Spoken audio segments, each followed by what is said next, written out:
executive, and then the judiciary. If a former president dies, the entire executive, the National Assembly usually will be joined together to bury him. Same thing to the judiciary. So why is it not possible that the federal government extend a hand of fellowship to the one that chairs or heads the National Assembly? I think we should take it up and correct it so that in subsequent ones, when some of our presiding officers grow very old, like 120 and 30, like your good self, 150 years, the then federal government at that time, we know that they have a responsibility to perform. But in seconding it and commenting, I want to ask these fundamental questions. Whether the family has formally informed the presidency, whether the family has formally informed the Senate or indeed the National Assembly, because he was the chairman of the National Assembly, and whether they've also formally informed the Cross River State government. Maybe they have not, and maybe they have. If they have, and then there's a failure from this area, when they inform the National Assembly, even if we don't have a post to handle it, I think we should be able to translate or transmit to the executive and ask them to go on. The same thing with the state government. So I think that now that it has come to before us, we should handle it with expedition so that it is buried within the period so stipulated in the motion. I so second. Senator Baraj. Thank you, Mr. President. I am Senator Baraj Ibrahim Abdul Kadulot. Mr. President, permit me to commend the mover of this motion because I was deeply worried when I read on the pages of newspapers that there are issues, there are problems in respect to the better arrangement of the Senate President of the Second Republic.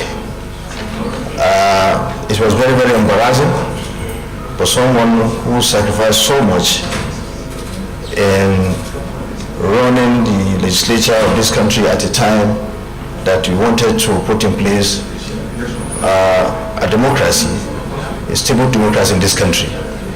He did very well, not only for the legislature, but he did also very well for bringing about a stable democracy in this country.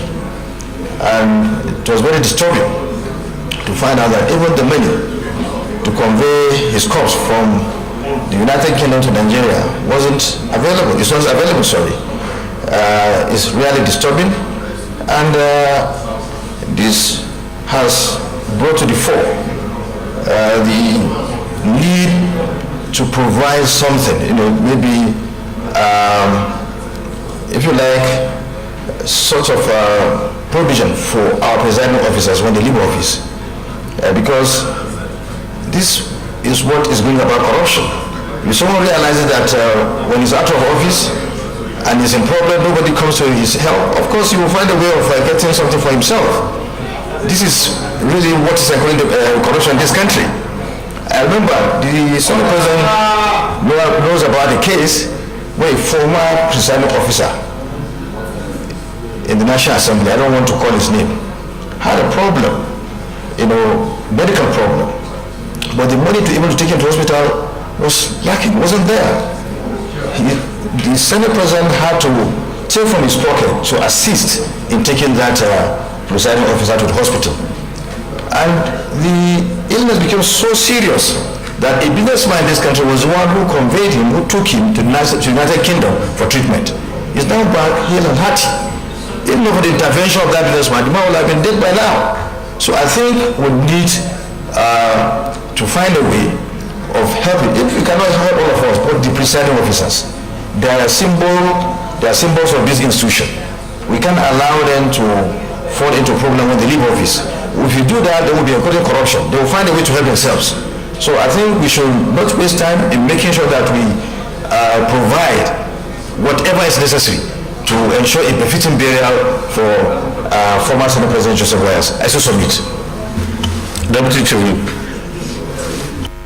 Thank you, Mr. President. My distinguished colleagues, Aliu Sabi Abdullahi. Let me align myself with the previous speaker. And indeed, the most worrisome aspect is the point he has tried to highlight. Mr. President, distinguished colleagues, we all know, and it's a very accepted fact, that the legislature represents the very bare face of our democracy. Take it out, definitely you don't have a democracy. And I think, Mr. President, unfortunately, somehow, I think at the beginning of this republic, the members of the National Assembly have been put so much on the spot that anything about the National Assembly is seen from a very negative perspective, being in terms of the funding and so many other things. And so it brings to question the issue of service, and of course where people who served deserve to also be given certain respect by the state. Mr. President, distinguished colleagues, let us highlight this fact. The President of the Senate is seated, and in every sitting we have, when he sits, until the session closes, he does not get up. Unlike the other colleagues who may go to tea room and other things. And I remember many times colleagues have to ask, how do you cope? That is the duty, that is the strain that anybody who is the presiding officer has to take. Mr. President, distinguished colleagues, from a medical point of view, when you sit so long, the tendency for you to have exposure to certain lifestyle diseases are enhanced.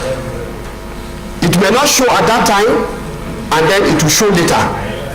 And I think it is because of this, Mr. President, distinguished colleagues, it is our duty to address this issue that has now confronted us, so that we can put in place, if it's a policy, we need to put a policy to address these issues.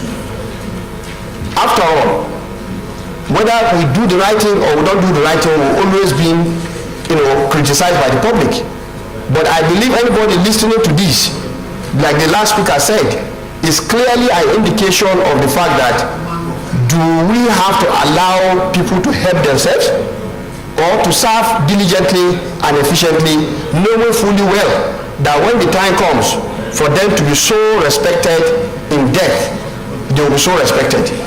I think, Mr. President, distinguished colleagues, this is something that calls for a very concrete action. Now that we are confronted by this reality, I don't think anybody will want to have the situation that the family are going through. I don't think so. So, Mr. President, distinguished colleagues, I allow myself with this, subject matter, and I think we need to go beyond that to put in place a measure. Let people say you are blocking the budget, but definitely we have to take care of those who serve, because what they do is so strenuous that they will not see the impact while they are serving. It is after they have left the office. So how do they take care of themselves? Mr. President, I so submit. Senator Uche Okunefe. Mr. President, my dear colleagues, my name is Senator Uche Okunefe, Senator representing Anambra Central. Mr. President, it's really very unfortunate that we're having this kind of conversation. Like the last speaker said, we have three arms of government: the executive, the legislature, and judiciary. And we are talking about the man that was the second president of the Senate in Nigeria. I know that he has been ill. He's been in London for almost 1 year. And today we are talking about how to bring him back to Nigeria to give him a befitting burial. In as much as we don't have such in Nigeria budgets, but we must take up this as a corporate social responsibility that the Senate must get involved. I think the Senate has to liaise with the government of Cross River States. I I don't know whether this family has communicated officially to the Senate that they lost Senator Wires. If they have not, it is important we get official letter from them, also intimating us of their programs and activities for the burial of their loved father. Having said that, Mr. President, let us also know that Wires is coming from somewhere. He's not from Abuja. He came from Cross River. He has relations, he has children, he has other well-wishers. It is also important that we know that in as much as he was a former Senate president, he has other people that we should get involved in ensuring that they participate also in shouldering the responsibility of giving this very noble statesman a befitting burial. So partnering with the Cross River State government will be a very good idea. So it won't look as if Senate will become an interloper in such a huge burial of Senator Joseph Wyatt. So I want to recommend, Mr. President, that we get involved, but at the same time, we have to liaise with the Cross River State government where he comes from. Thank you so much. Senator Abaribe.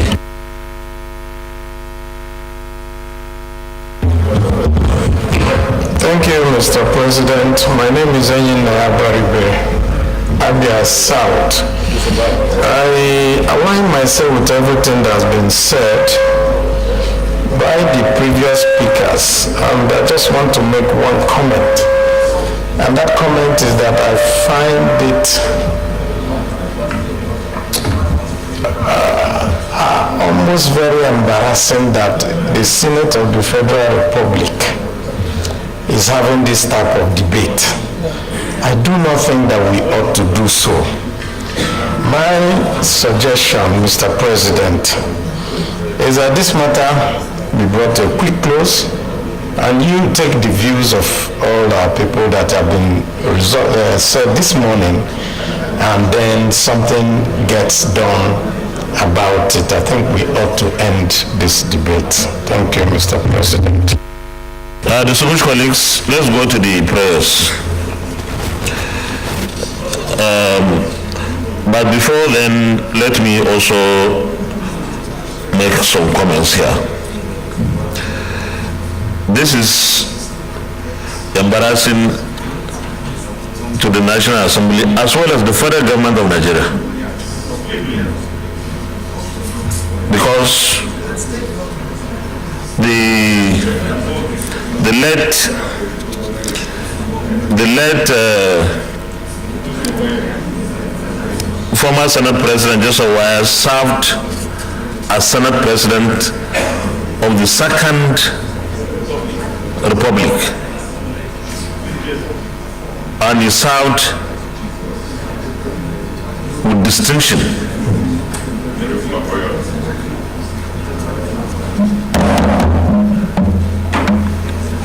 And as number 3 citizen, he was a national citizen, no state. And the federal government of Nigeria has the responsibility to provide for his medical needs, honestly. And when he died, and for 14 months or so, his body still remains outside the country. It's not a good commentary on us as a country. And I believe that even though it may sound self-serving, because unfortunately I am a sitting or serving presiding officer, but I will still say it because it is the truth. Why shouldn't the presiding officers of the National Assembly not have some medical support when they leave. This is provided for the president and the vice president, for the chief justice of Nigeria, all retired, for life. No, it's not about now. Actually, we killed it in our constitutional review. We kill it ourselves. You know?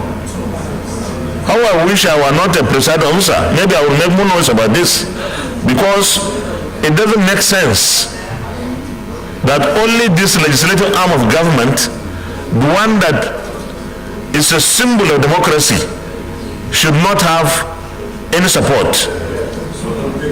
So I believe it's for us to reflect, because nobody stopped us from doing it in the first place. We should look at it again when the time comes, probably in the 10th assembly. But what is happening today, I want to say, is our responsibility, is that of the federal government and the participation of the Cross River State. So I want to urge us, especially those who are coming into the 10th assembly, to reflect on this, because it's almost late for the 9th assembly.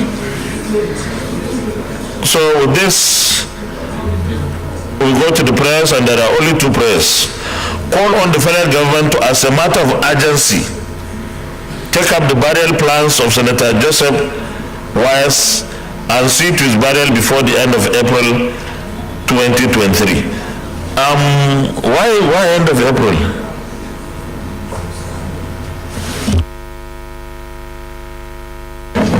We can amend. We can say as soon as possible. I think as soon as possible is because there will be even the need to do some paperwork and so on and so on to get the body back, and then the internal arrangements here within the country. So maybe we leave it as soon as possible. Okay. Those in favor of prayer 1 as amended, say aye. Those against, say nay. The ayes have it. Prayer 2, immortalize Senator Joseph Wise by naming the Senate wing of the National Assembly after him. No, we are on this one now. No, if it is an additional prayer, it has to come after this. Yes. But this is what is here in the motion. Yes. You know that.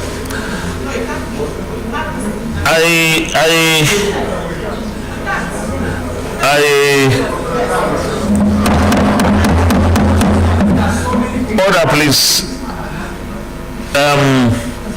Distinguished colleagues, this is the second prayer. Immortalize Senator Joseph Wise by naming the Senate wing of the National Assembly after him.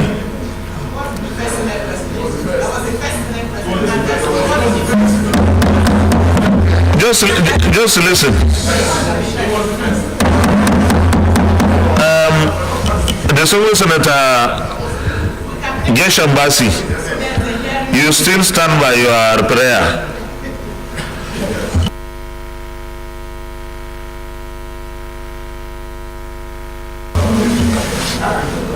Okay, Senator Baroj Green. Sir, in as much that we are sympathetic to this motion, we need to be very careful about this motion. We need to look at who was the first Senate president.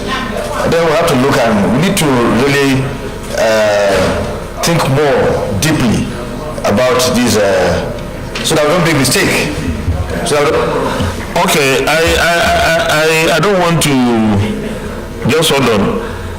In the 7th assembly, in the 7th Senate, I think there was an attempt to create a small committee that will be responsible for naming of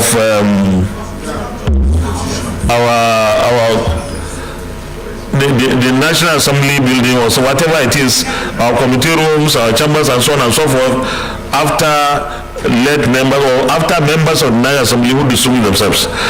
I think we should leave it at that, and maybe if we don't have that committee, we can resuscitate the committee not only for this, but maybe to look at the entire National Assembly, the history of the National Assembly, and what buildings, what committee rooms, what chambers can we name after those who deserve to be. Is that? Yeah? Yes, we can do that instead of just so you are still raising your hand, Senator Uche. Yes, what you said is fine if we are going to use it to replace this motion, because Nnamdi was the first Senate president. So we have to, so let us take what you have said. Yes. Okay. Senator Geshen Basi.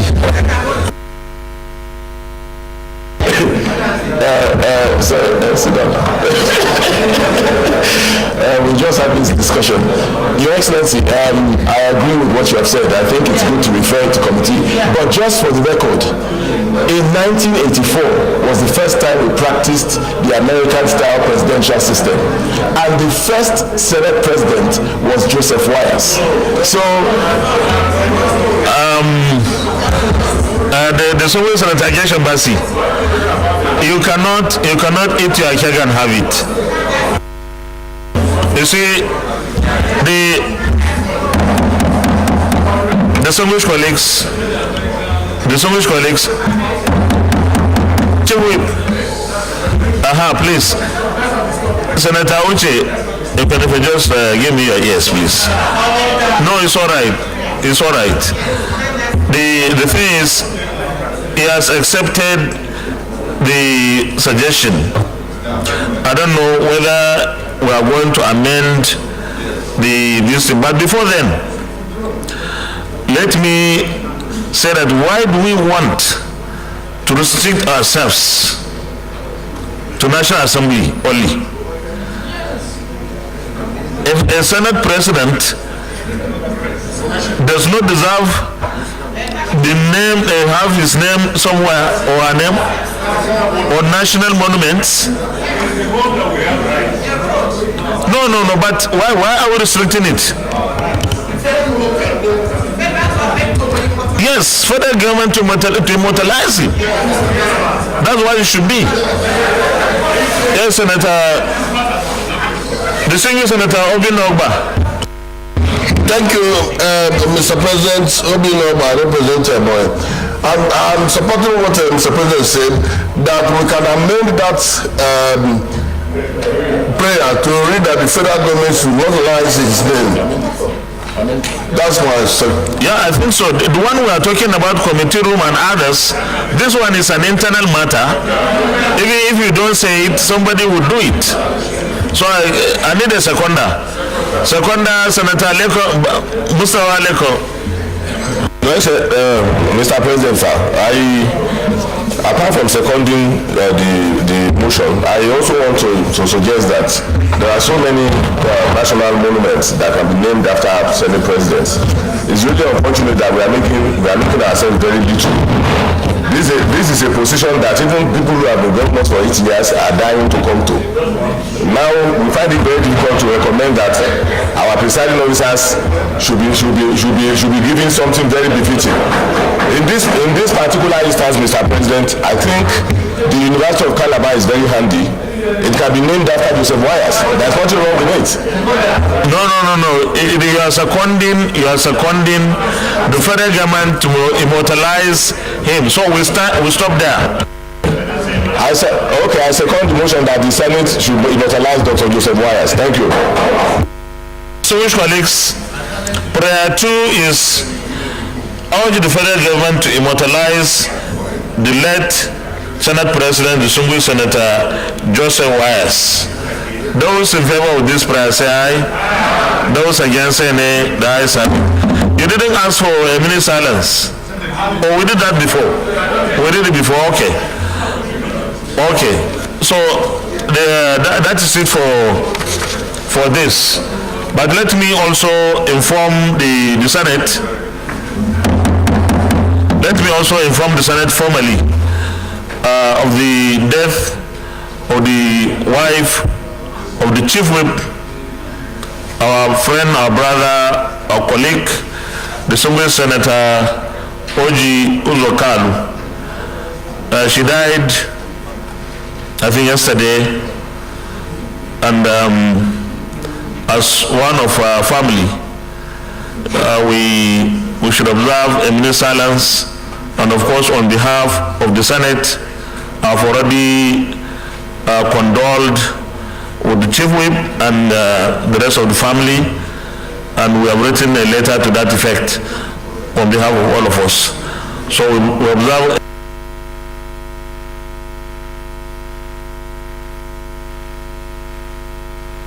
said informer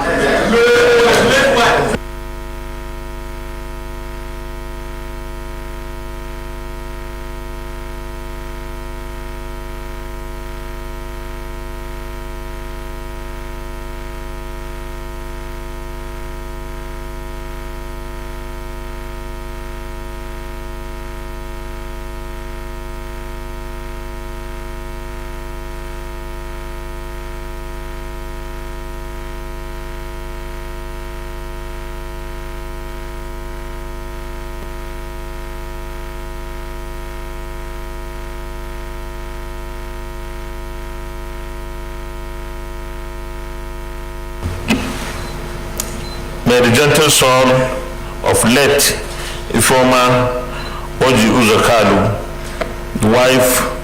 the late wife of the Chief Whip of the Senate, the single Senator Oji Uzokalu, rest in perfect peace. Amen.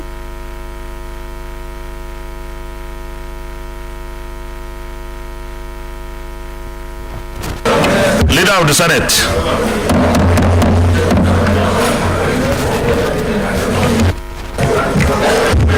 Mr. President, distinguished colleagues, Chief Whip, the chamber is a bit noisy. Huh?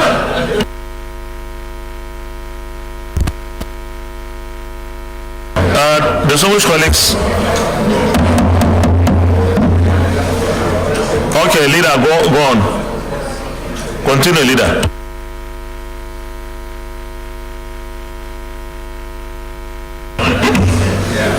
The first business of the day is also the presentation of the House Bill standing in my name on the Chartered Institute of Stockbrokers Repeal and Reenactment Bill 2023 HB 858.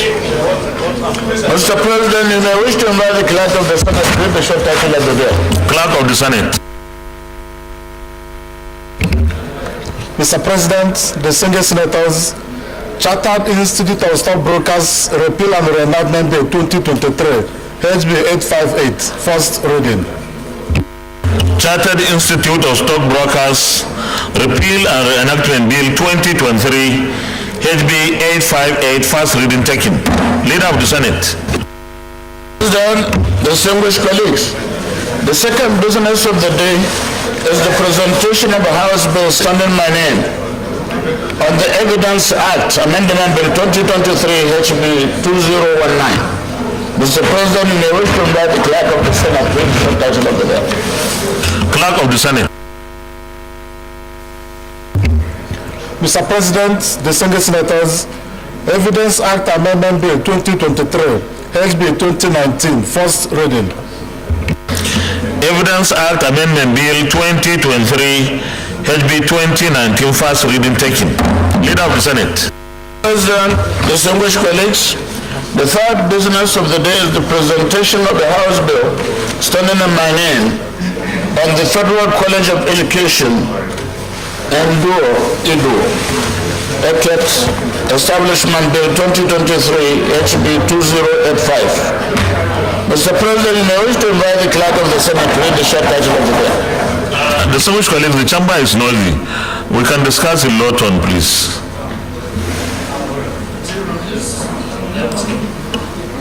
Clerk of the Senate. Mr. President, distinguished senators, Federal College of Education Duo Eket Establishment Bill 2023, SB 2085, first reading. Federal College of Education Duo Eket Establishment Bill 2023, SB 2085, first reading taken. Leader of the Senate. President, distinguished colleagues, the first business of the day is the presentation of a House bill standing in my name on the Broadcasting Practitioners Establishment Bill 2023, HB 1150. Mr. President, you may wish to invite the Clerk of the Senate to read the short title of the bill. Clerk of the Senate. Mr. President, distinguished senators, Broadcasting Practitioners Establishment Bill 2023, SB 1150, first reading. Broadcasting Practitioners Establishment Bill 2023, HB 1150, first reading taken. Leader of the Senate.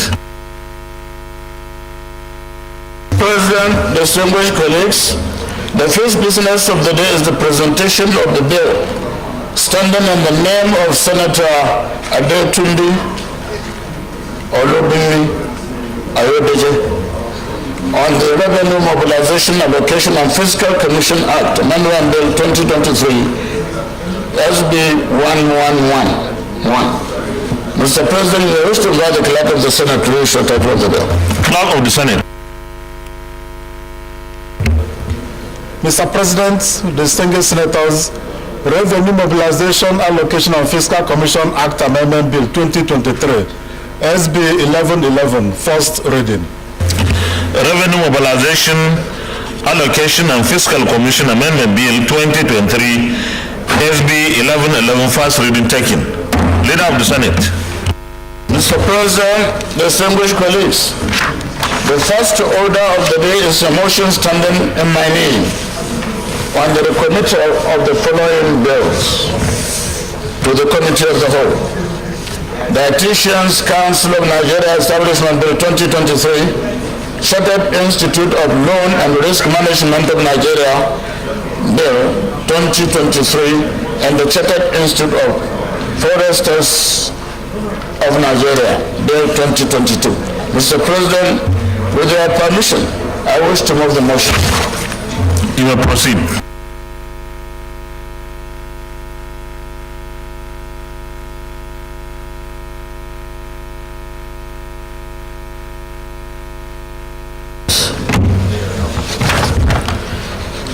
The Senate recalls that the following bills were passed by the Senate and the House of Representatives and were transmitted to the Clerk of the National Assembly for onward transmission to the President Commander-in-Chief for assent. The bills are the Dietitians Council of Nigeria Establishment Bill 2023, the Chartered Institute of Loan and Risk Management of Nigeria Bill 2023, and Chartered Institute of Foresters of Nigeria Bill 2023. Observes that some fundamental issues which require fresh legislative action by both chambers of the National Assembly emerged after a critical analysis of the bills by the legal department.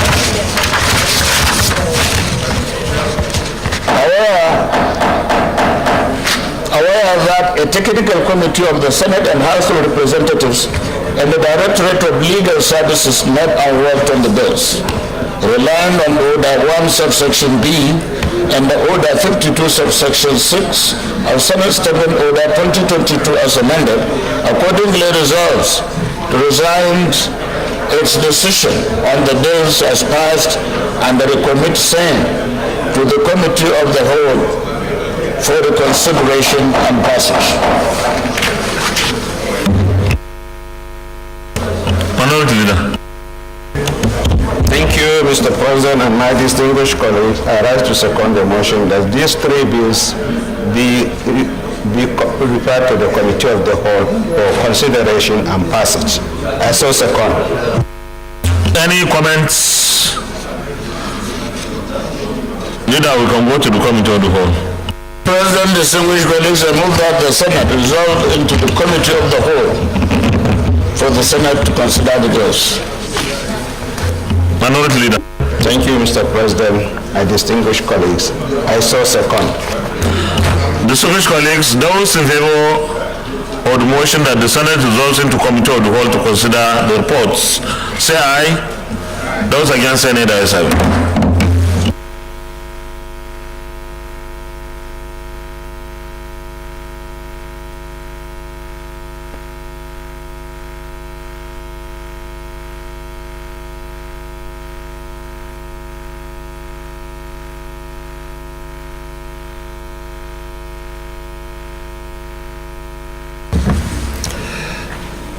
Distinguished colleagues, we start with Dietitians Council of Nigeria.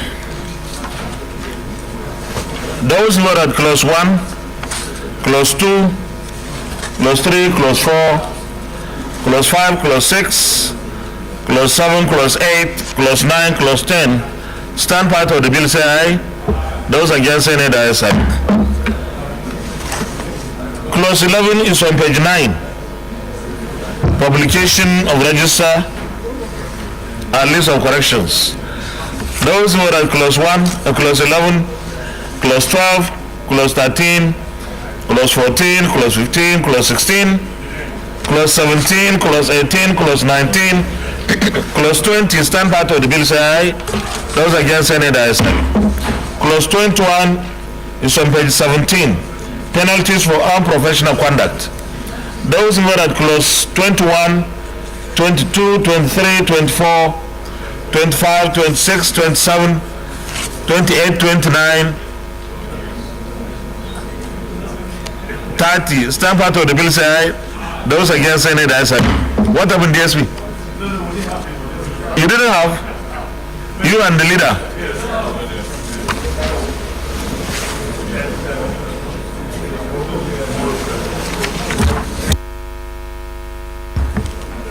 Those who are at the interpretation, stands part of the bill, say aye. Those against, say nay. The ayes have it. Those who are at the short title on page 24, stands part of the bill, say aye. Those against, say nay. The ayes have it. Those who are at the schedules 1 and 2, stand part of the bill, say aye. Those against, say nay. The ayes have it. Those who are at the explanatory memorandum on page 31, stands part of the bill, say aye. Those against, say nay. The ayes have it. Those who are at the long title, stands part of the bill, say aye. Those against, say nay. The ayes have it. Secretariat, leader, I don't have. Oh, okay. It's all right. I thought you didn't have. The second report, Chartered Institute of Loan and Risk Management. Those who are at clause 1, clause 2, clause 3, clause 4, clause 5, clause 6, clause 7, clause 8, clause 9, and clause 10, stand part of the bill, say aye. Those against, say nay. The ayes have it. Clause 11 is on page 9. Those who are at clause 11, clause 12, clause 13, clause 14, clause 15, clause 16, clause 17, clause 18, clause 19, clause 20, and clause 21, stand part of the bill, say aye. Those against, say nay. The ayes have it. Those who are at the interpretation on page 19, stands part of the bill, say aye. Those against, say nay. The ayes have it. Those who are at the short title, stands part of the bill, say aye. Those against, say nay. The ayes have it. Those who are at the schedules 1, 2, and 3, stand part of the bill, say aye. Those against, say nay. The ayes have it. Those who are at the explanatory memorandum on page 29, stands part of the bill, say aye. Those against, say nay. The ayes have it. Those who are at the long title, stands part of the bill, say aye. Those against, say nay. The ayes have it. The last report, Chartered Institute of Foresters of Nigeria. Those who are at clause 1, clause 2, 3, 4, 5, 6, 7, 8, 9, and 10, stand part of the bill, say aye. Those against, say nay. The ayes have it. Clause 11 is on page, I don't know, no page. Clause 5. Clause 11 is on page 5. Those who are at clause 11, clause 12, 13, 14, 15, 16, 17, 18, 19, 20, stand part of the bill, say aye. Those against, say nay. The ayes have it. Clause 21 is on page 10, registration of members. Those who are at clause 21, 22, 23, 24, 25, 26, 27, 28, 29, stand part of the bill, say aye. Those against, say nay. The ayes have it. Those who are the interpretation on page 17 stands part of the bill say aye. Those against any the ayes have it. Those who are at the short title stands part of the bill say aye. Those against any the ayes have it. Those who are at the schedules 1, 2, and 3 stand part of the bill say aye. Those against any the ayes have it. Those who are the long title stand part of the bill say aye. Those against any the ayes have it. Leader of the Senate. Plenary. Mr. President, distinguished colleagues, I move that the Senate debate to plenary for the chair to report progress. I so move.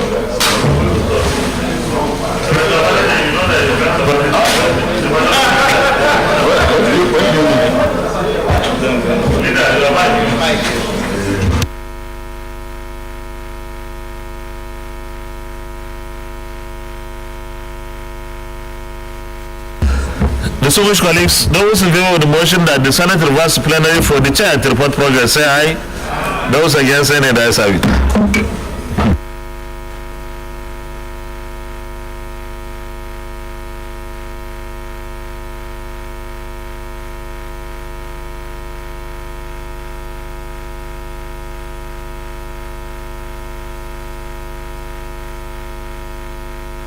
Please, distinguished colleagues, those standing, please. Senator, please, those standing, you can go back to your seats, or you can take seats around the minority whip. The chamber is noisy.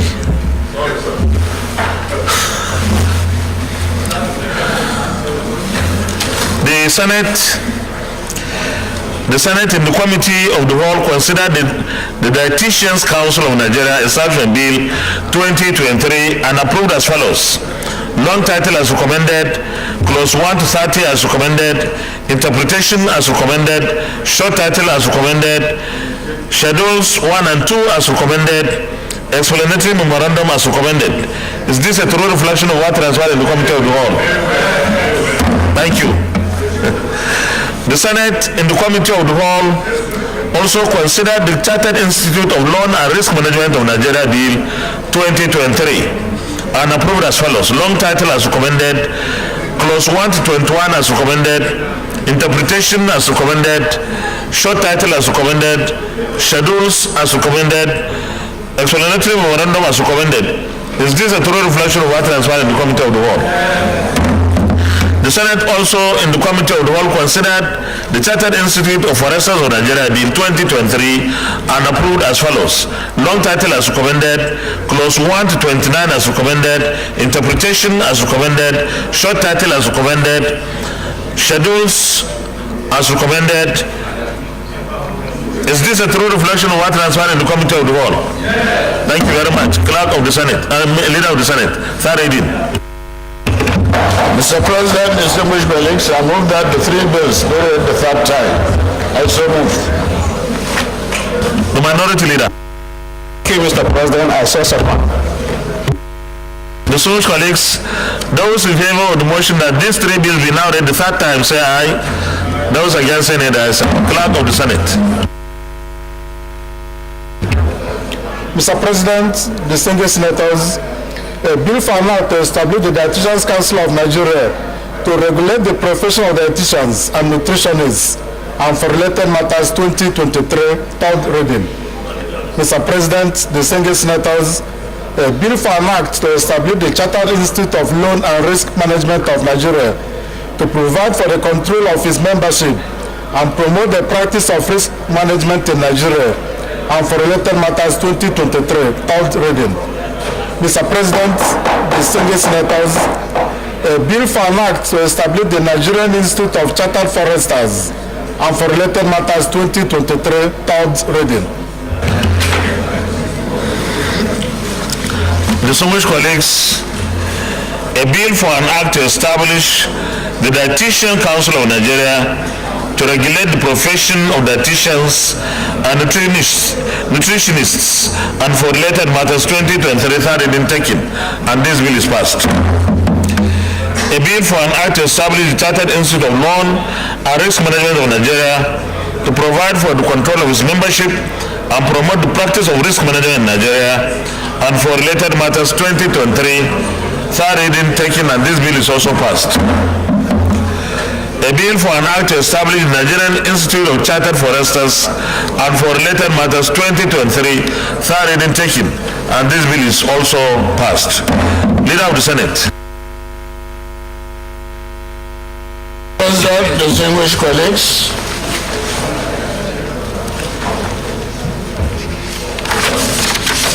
the second order of the day is a motion standing in the name of Senator Umar Sadiq Suleiman on the 2016 to 2018 federal government external borrowing plan.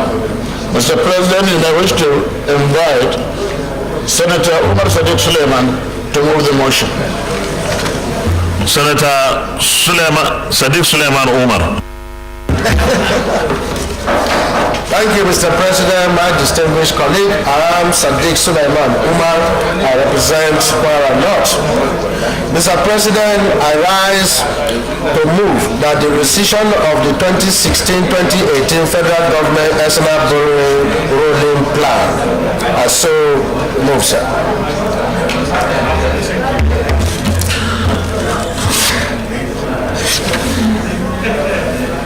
You should go ahead and move the motion, please. The Senate knows that 2016 to 2018 federal government external borrowing rolling plan was approved by this Senate and the House of Representatives on March 5th, 2020 and 2nd June 2020 respectively. Recalls that the National Assembly approved the sum of 22,798,446,773 United States dollar only under the 2016-2018 medium-term external borrowing rolling plan. Aware of the communication for the Federal Ministry of Finance requesting approval of the modifications to the financing proposal for the Nigeria Railway Modernization Project, that is Kaduna to Kano segment. Occasioned by the COVID-19 pandemic, whereof China Exim Bank withdrew its support to finance the project.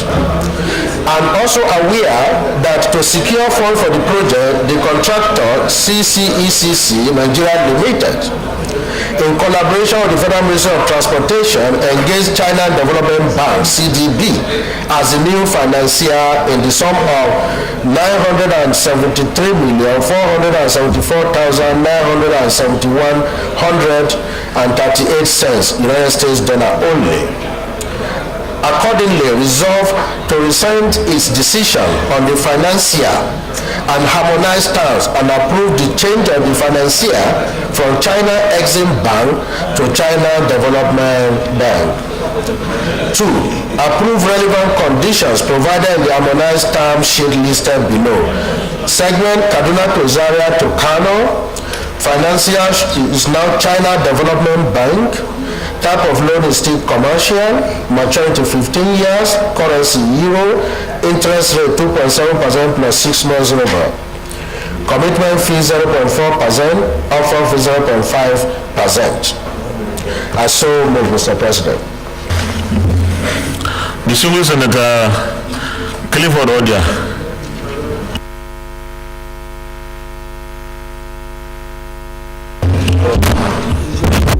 Thank you, Mr. President. I'm Senator Clifford Odia, representing the good people of Edo Central Central District. I rise to second the motion. Ably moved by my colleague, Senator Sadiq Suleiman Usman, that the Senate do approve this change in the borrowing plan. I so second.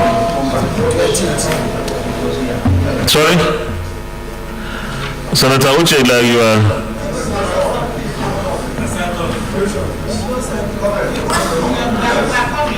Distinguished Senator Jibrin Isa. Your Excellency, Mr. President, distinguished colleagues, I am Isa Jibrin, representing the very good people of Kogi East. Mr. President, I have some comments on this motion.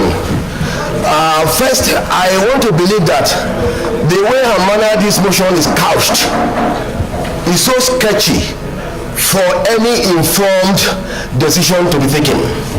First, the first loan was said to be, said to be $22.7 million, okay?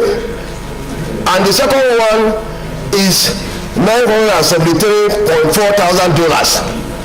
The gap is so wide between the first and the second amount, okay? We need to know if of this $22.7 million, if there was any disbursement before the arrangement for this second loan. We need to know.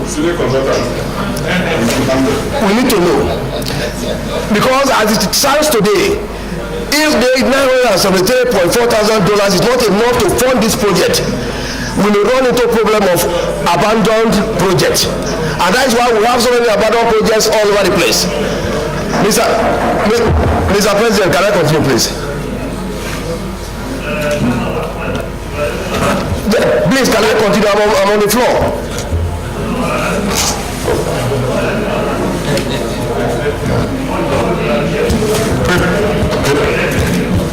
Yeah, thank you very much, Mr. President. Okay, so like I said, there is a wide gap between the $22.7 million and the $973.4 thousand. The issue is that was any disbursement made out of the $22.7 million? We need to know. Okay, then how did you come about the $973.4 thousand? Distinguished, I will urge you maybe to listen to the chairman, because the questions you are asking may be answered. So maybe I will ask him to give so that I don't have to ask so many questions that ordinarily you don't have to ask. Because it's not a new thing here. Chairman, you have a clarification to make? Okay. Mr. President, my very esteemed colleagues,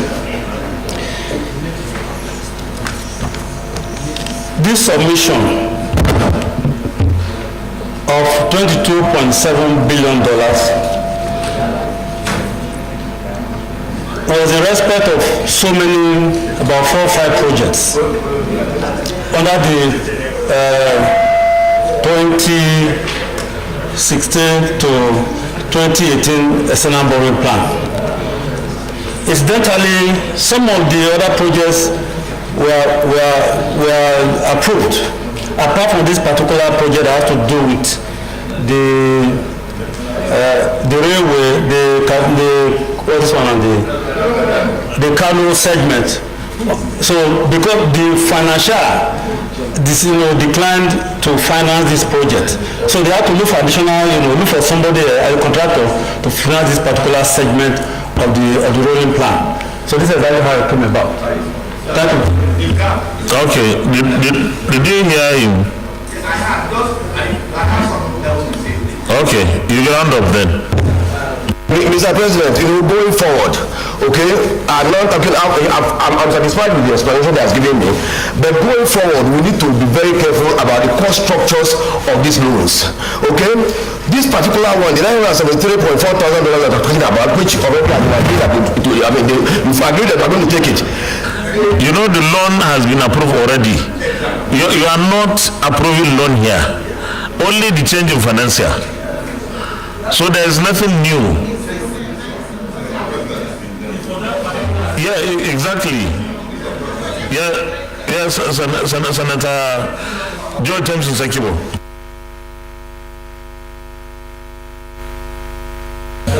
Your Excellency, my distinguished colleagues, I'm Senator George Thompson Sekibo.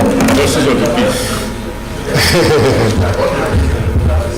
Mr. President, ordinarily, I will not go against a motion or an approval that was given before, even though it was given before the life of this Senate. So this Senate did not know when this was approved. Now, I was thinking that when we come to this point, maybe Mr. President may honestly invite us to go into a closed door to explain to us. I mean, it's a simple thing, but the way it is now is very sketchy. Again, maybe it would have been much more better if the mover of the motion had said that out of this money, this was for that purpose, and those ones have been spent. and this is the outstanding, it would have been much more easier for us. But since we came in, all of us are just contemplating on it. We are that is it has been approved. Approved by who? Approved by the former Senate, not the Senate.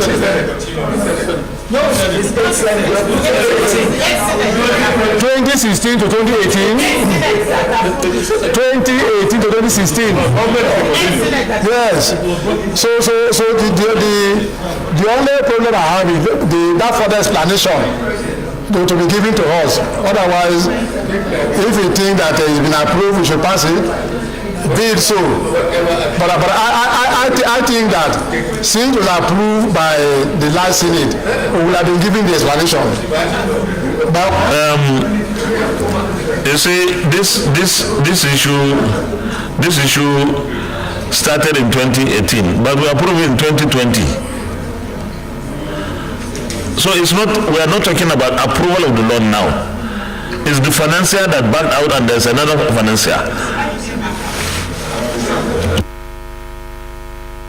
Mr. President, I think that the issue being raised by colleagues here wouldn't have been necessary if the motion would have been couched properly. The word rescission means cancellation.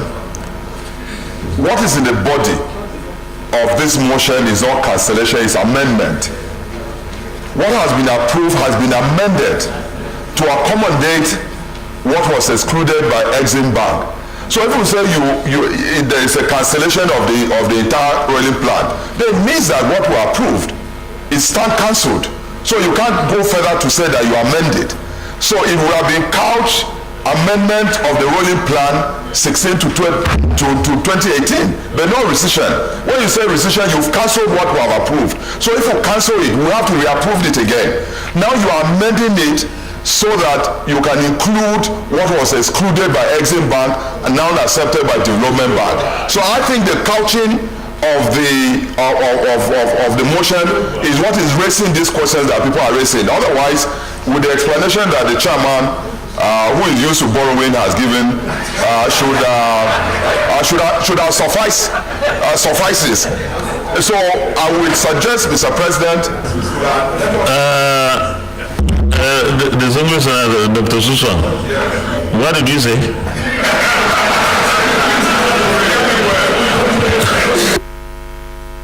Mr. President, I said that the chairman knows who is used to presenting motion for borrowing. But you have your electricity in Mokodi from borrowing. So I can see your point.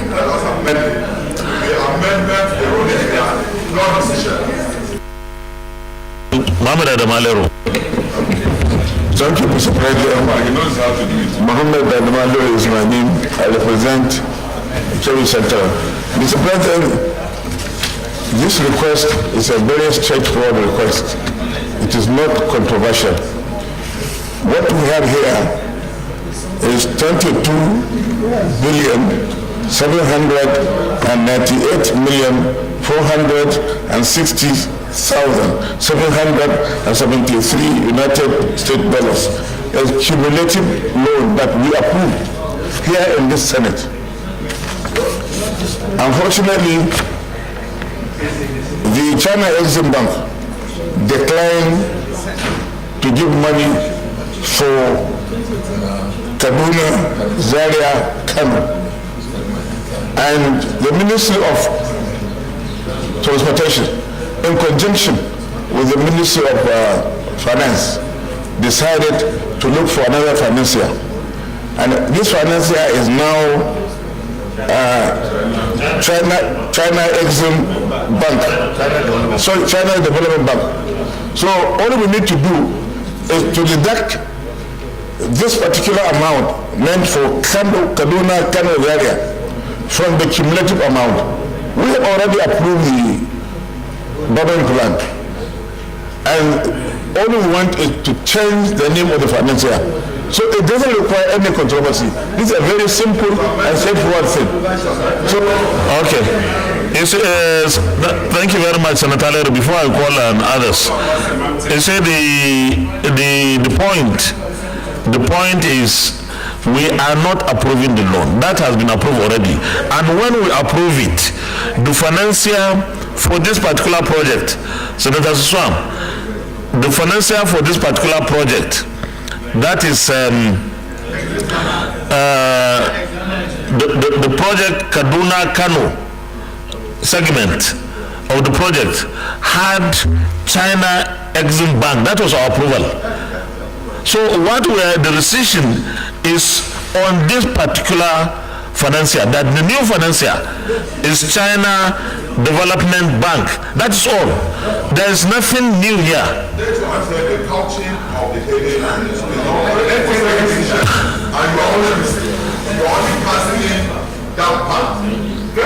What it is here is that the decision of 2016 to 2018 rolling plan. No. I don't think that's the sponsor of the motion. Is that what you meant? Okay. Just listen. We can arrange it if that's the problem. Senator Abdullahi. Like you said, Mr. President, this is like also Senator Ali said. I also understand what Senator Susan was talking about. This is a very simple issue. All we need to do is to amend the motion title. Amendment of the 2016 to 2018 federal government external borrowing plan by substituting China Exim Bank with China Development Bank in respect of the Kaduna to Kano railway project. That's all. Okay. The Supreme Senator Sadiq Suleiman Omar, are you comfortable with that? Okay. So we will need, but let me take, before I take Senator Ibrahim Hassan, let me ask for a seconder to the amendment being proposed. Do we have a seconder? Yes. The Supreme Senator Bello Mandia, Katsina South. Thank you, Mr. President. My name is Senator Bello Mandia, I represent Katsina South. I rise to second the motion as moved. Thank you. You are protected as moved by Senator Abdullahi. Distinguished colleagues, before further this thing, now we have amended the title of the motion. No, you don't need to do the content. Okay, status mutandis.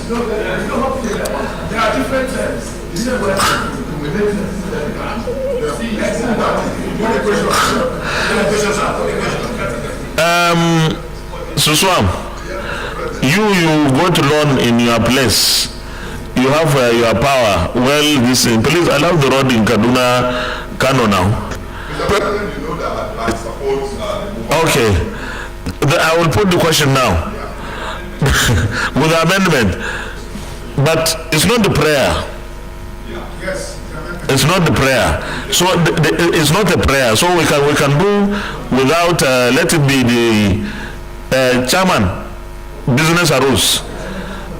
Let's give you the credit of changing the title of the motion.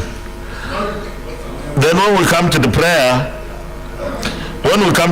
we reflect exactly what we have done, what we have amended, and that will be given to Senator Abdullahi and seconded by who seconded? Senator Bello Mandia. The Senator Ibrahim Hassan, your intervention. Thank you, Mr. President. Yes, apart from what has been amended now, I think we also need to know whether the terms of the new loan given by China Development Bank are the same as those rejected by U.S. China Exim Bank. Because what we have here is the new term rate, but it doesn't say anywhere in the memo that these were the exact same rates that were part of the total package. Because U.S. China Exim Bank will reject the loan, and then we'll go to shop for another financier who will give us a higher rate, because this interest rate looks slightly higher than what we usually get from China. So I think to complete it, they should tell us whether it's under the exact 10 terms, in which case it's very straightforward, or these are terms that are slightly higher than what we got from China Exim Bank. I agree with you completely, totally. Because if we have a new financier, does the new financier give us the loan on the terms of the former financier? Are the terms the same, or there are variations? I think we will ask for that. If they are there, then it's okay.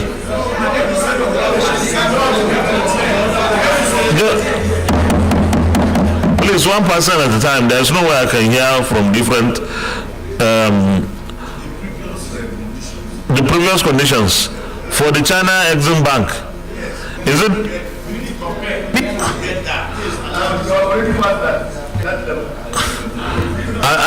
I think since they have given the new term, just listen. If they have given their terms, we don't have to compare. Are we satisfied with terms they have given? Because that's the essence, not to compare. No. They are here. The terms are here. If we are satisfied, it's okay. Yes. Mr. President, the original basket of loans is designated in dollar. If you look at the term, this is designated in euro. It's a different currency altogether.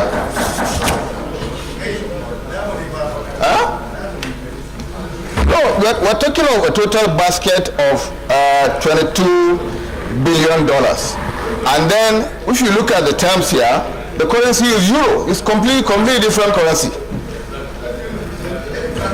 The Honourable Senator, the Deputy Chief Whip. Thank you, Mr. President, distinguished colleagues. Ali Sabi Abdullahi, Major North. Mr. President, I think we need to understand something.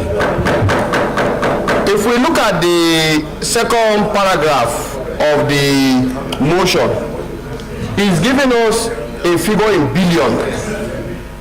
And the project segment that we're talking about is the one that is 900 and something million.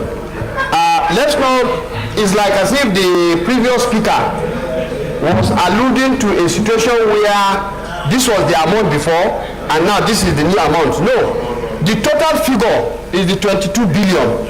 Why this particular, this particular component that we're talking about, the 973, that is the component of the project.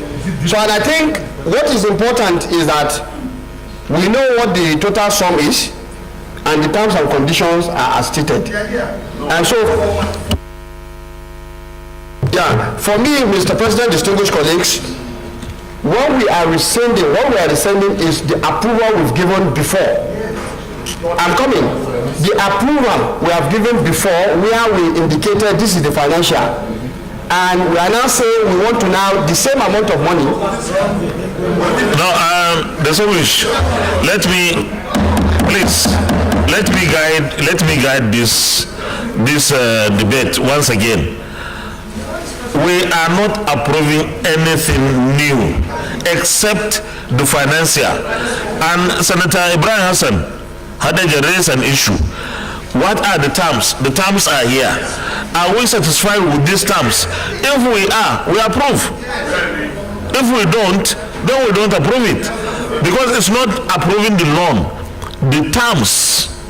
Because we have a new financier. All that we are approving is the new financier from China Exim Bank to China Development Bank. And the terms of the new financier are here. So we look at the terms. If we think they are favorable, we approve. If we think they are not, then we withhold approval. So I don't think this is a difficult thing. Please, I will put the question. Accordingly, the Senate resolved to rescind its decision on the financier and harmonize terms and approve change of financier from China Exim Bank to China Development Bank. Those who vote this prayer say aye. Those against say nay, the ayes have it. The second prayer is approve relevant conditions provided in the harmonized term sheet listed below. These are the terms. Those in favor of prayer 2 say aye. Those against say nay, the ayes have it.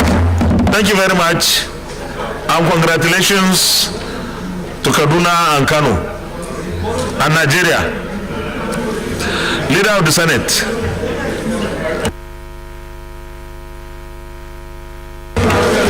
Leader of the Senate. Distinguished colleagues, the third order of the day is a motion.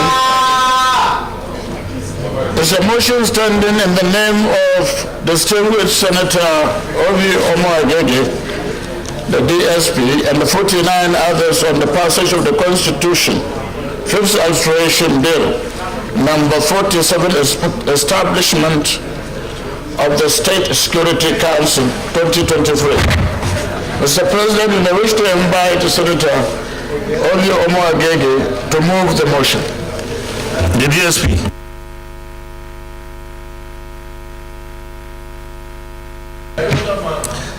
Thank you, Mr. President. Ovi Omo Agege, Delta Central Senatorial District.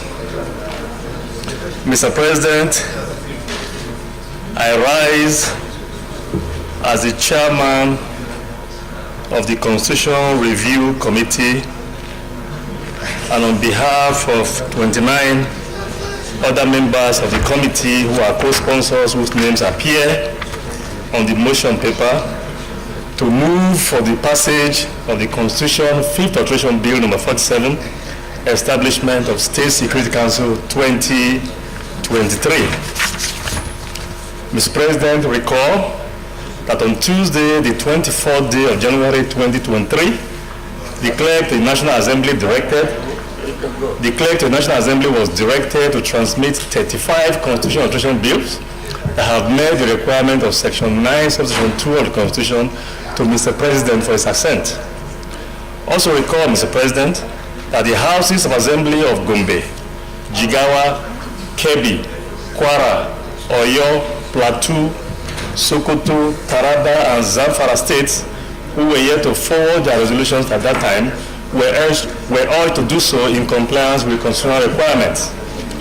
Aware, Mr. President, that now Oyo and Zamfara State House of Assembly have accordingly forwarded their resolutions. Convinced, Mr. President, that with the approval of Oyo and Zamfara State House of Assembly, the Constitution Fifth Alteration Bill number 47, Establishment of State Security Council, has met the provisions of Section 9, Subsection 2 of the Constitution for passage. Accordingly, Mr. President, the Senate is called upon to resolve that the Senate do direct the clerk of the National Assembly to transmit the bill to Mr. President for his assent in line with the provisions of the Acts Authentication Act. Mr. President, I so move. I need someone to second it. Distinguished Senator Geshambasi. Thank you, Mr. President. Geshambasi, Cross River South. Mr. President, I rise to second the motion ably moved by the Deputy Senate President and Chairman of the Constitution Amendment Committee. I so second. Any comments? Then we go to the prayer.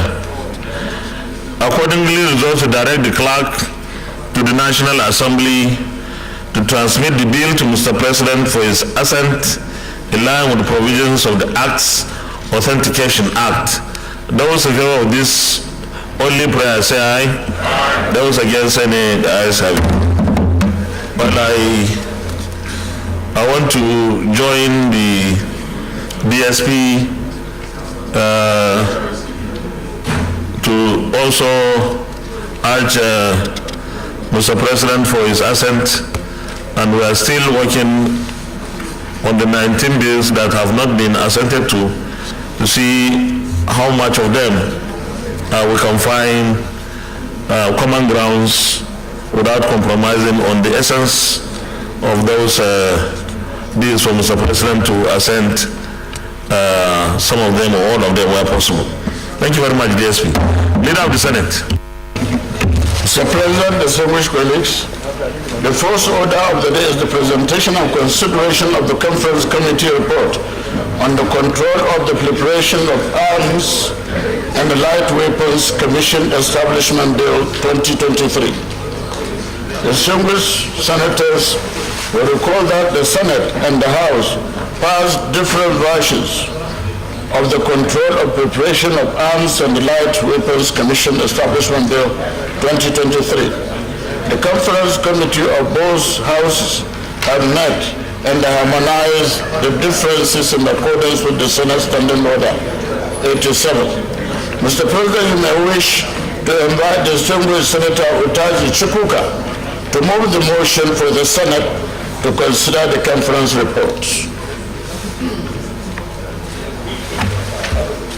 Distinguished Senator Chukwuka Godfrey Utazi, Enugu North. Thank you, Mr. President.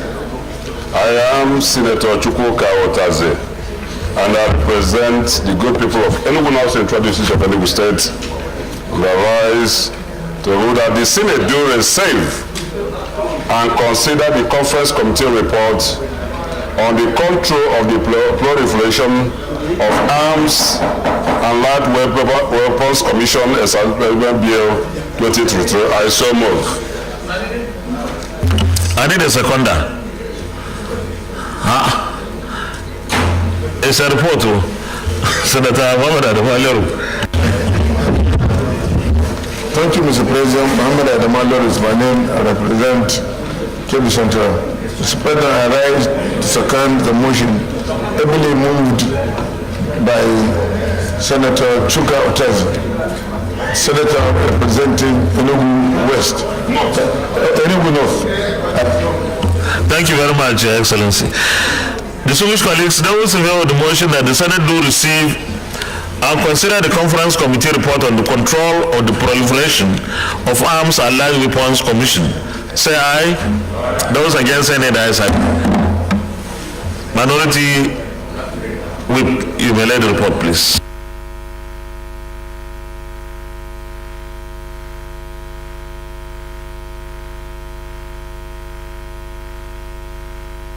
You may present the report.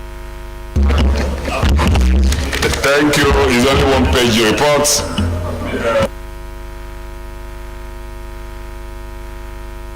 Report of the Conference Committee on a bill for an act to establish the National Center for the Coordination and Control of the Proliferation of Small Arms and Light Weapons in Nigeria and for related matters 2023. The House of Representatives at Plenary passed the bill, and on December 8, 2022, which differed tremendously from the same bill earlier passed by the Senate at its plenary of Tuesday, July 26, 2022.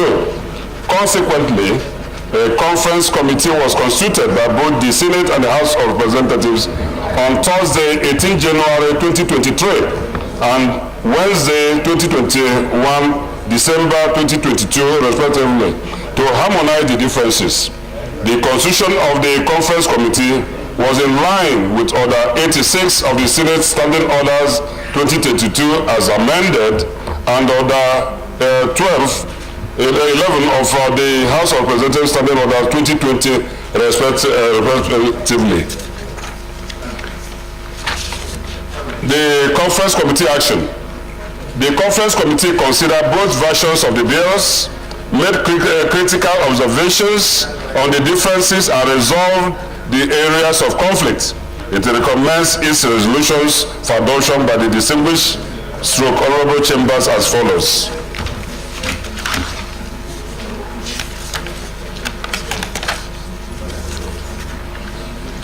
Conclusion. On behalf of members of the Conference Committee, we wish to thank the Senate and the House of Representatives for the opportunity given us to resolve the areas of differences in this very important bill and recommend its expeditious adoption by this distinguished honorable chamber. We so move. Thank you so much.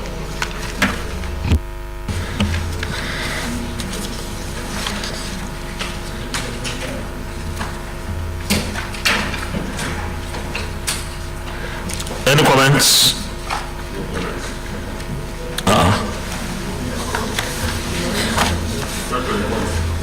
Those in favor that the Senate do approve the conference committee report on the control of the proliferation of arms and light weapons commission establishment bill 2023, say aye. Those against, say nay. The ayes have it. Leader of the Senate.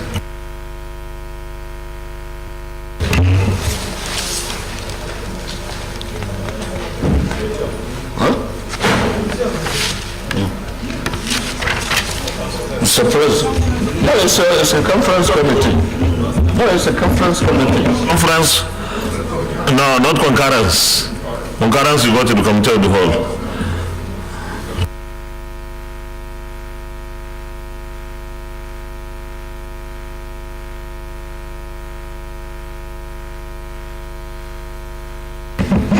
Distinguished colleagues, the fifth order of the day is the presentation and consideration of the conference committee report on Nigerian Peace Corps Establishment Bill 2023.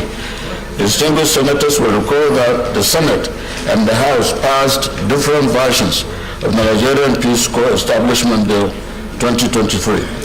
The conference committee of both houses have met and harmonized the differences in accordance with the Senate Standing Order 87. Mr. President, you may wish to invite distinguished Senator Shatima Kashin to move the motion for the Senate to consider the conference report. Who is going to do that in place of him? Okay, distinguished Senator Soyaki Dixon.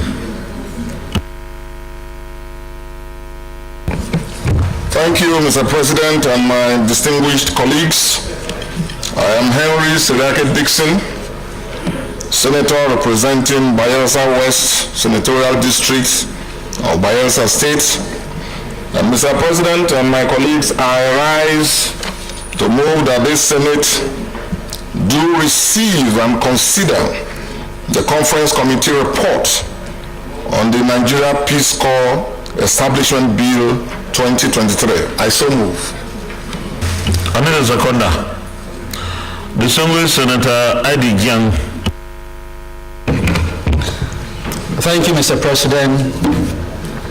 I am Senator Adi Gyang, and I rise to second the presentation of this very important conference report on the Nigerian Peace Corps bill before the Senate. I so second. Distinguished colleagues, those in favor of the motion that the Senate do receive and consider the Conference Committee report on the Nigerian Peace Corps Establishment Bill 2023, say aye. Those against, say nay. The ayes have it. Distinguished Chair, you can lay the report.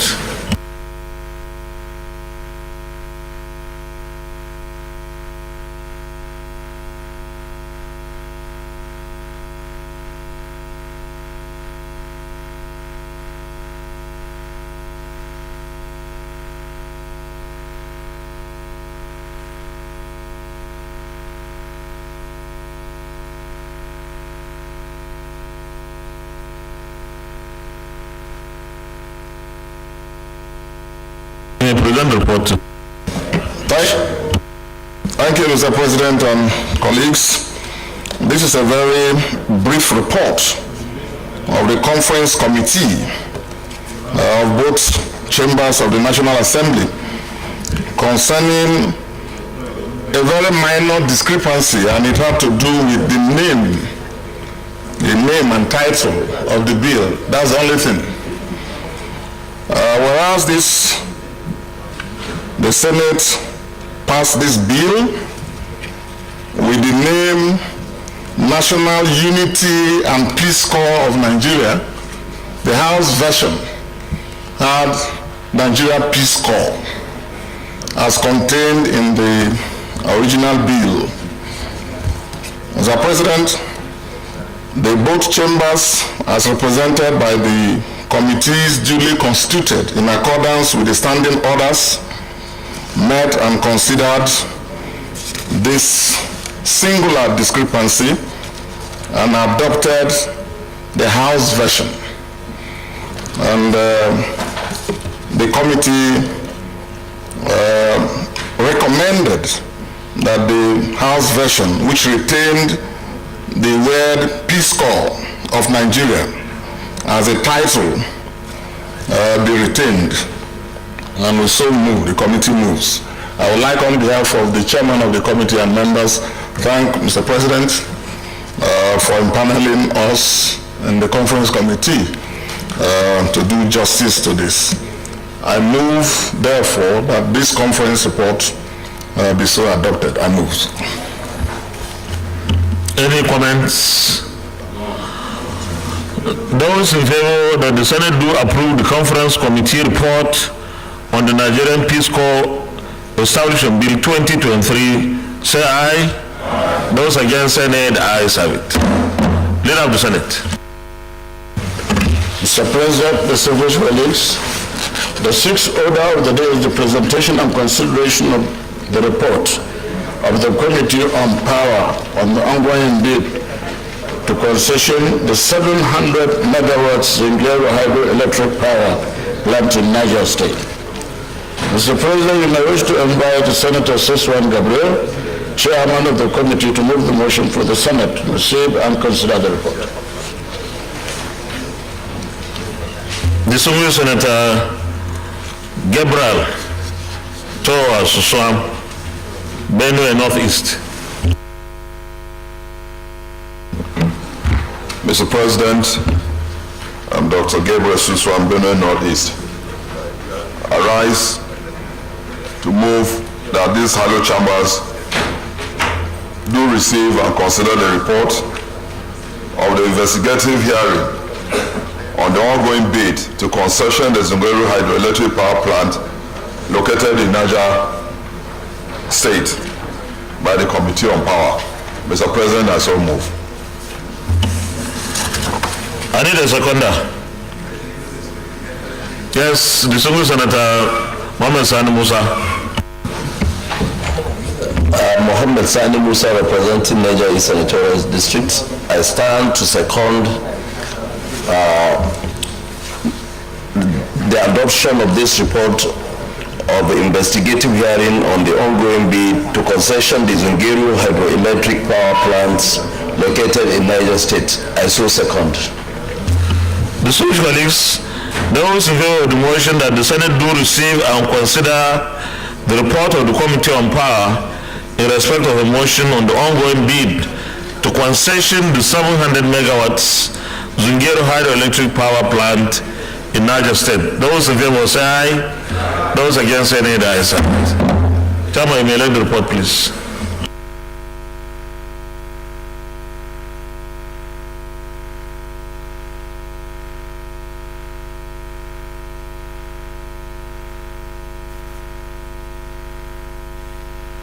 You know, to investigate Zungeru is not easy.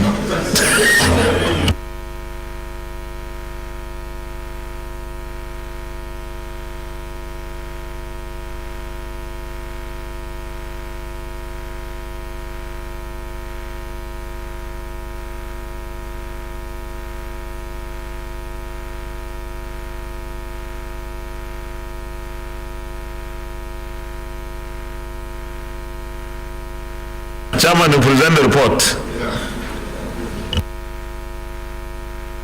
You give us a bridge submission, please.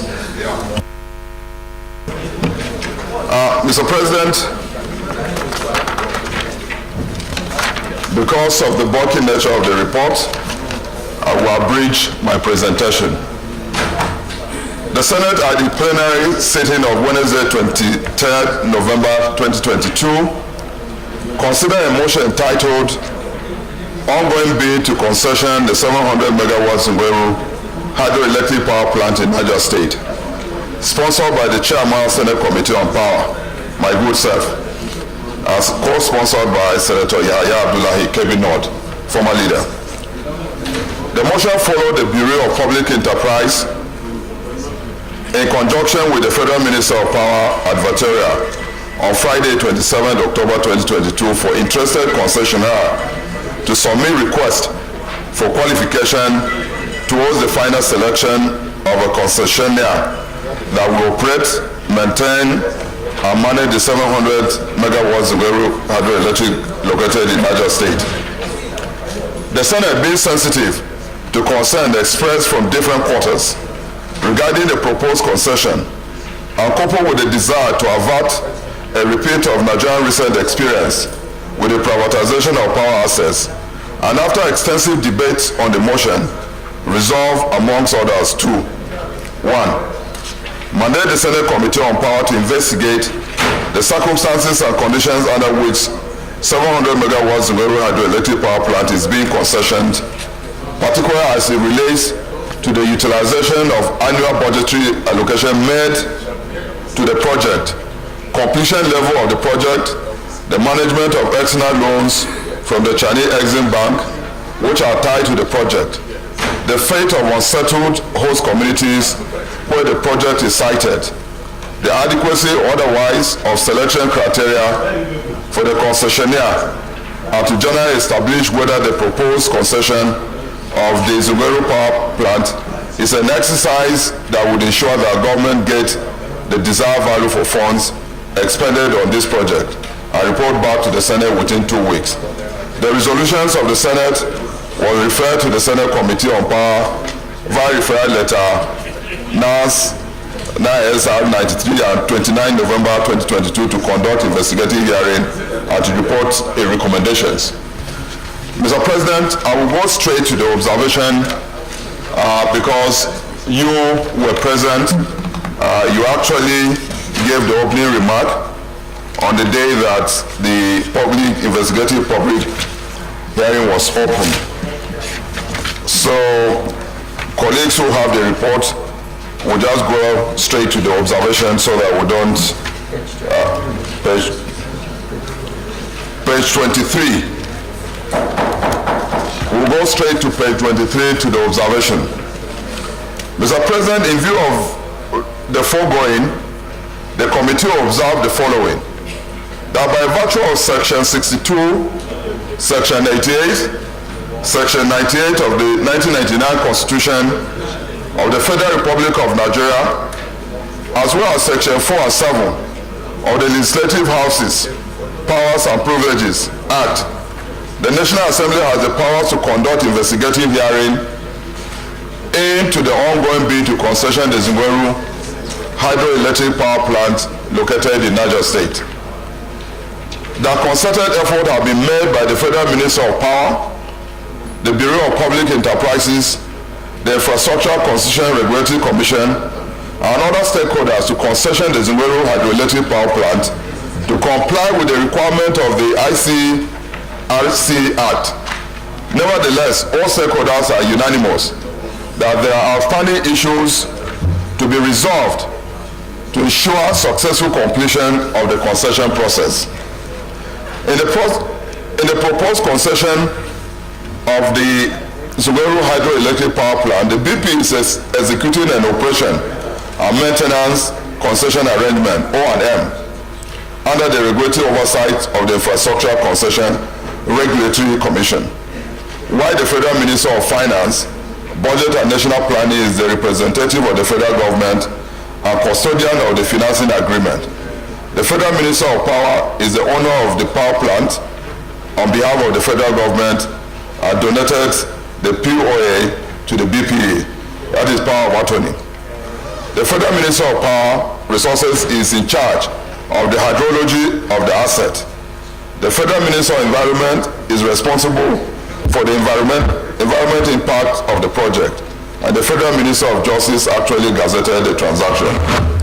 That there is lack of consensus between the BPA and ICRs regarding the tenor of the concession and the estimated revenue that would accrue to the federal government from the concession of the power plant.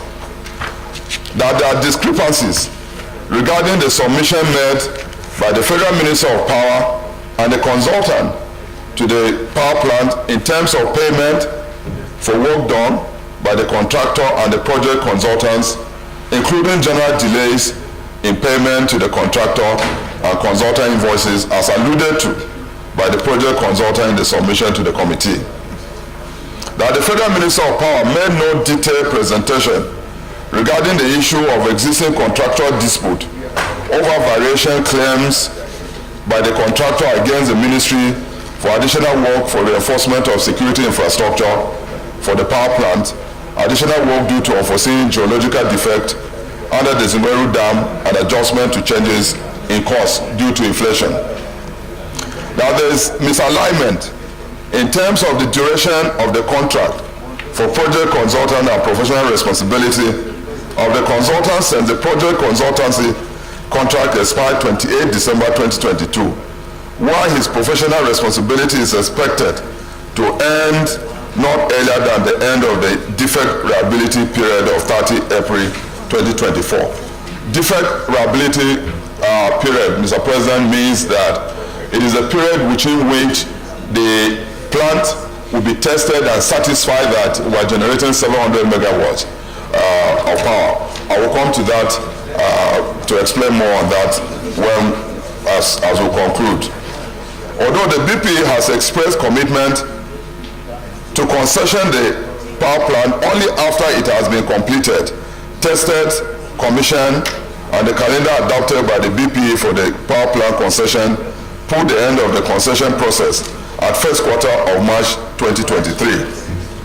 While the project completion date has now been reviewed to 23rd June 2023, not excluding the defect liability period that will terminate 30th of April 2024.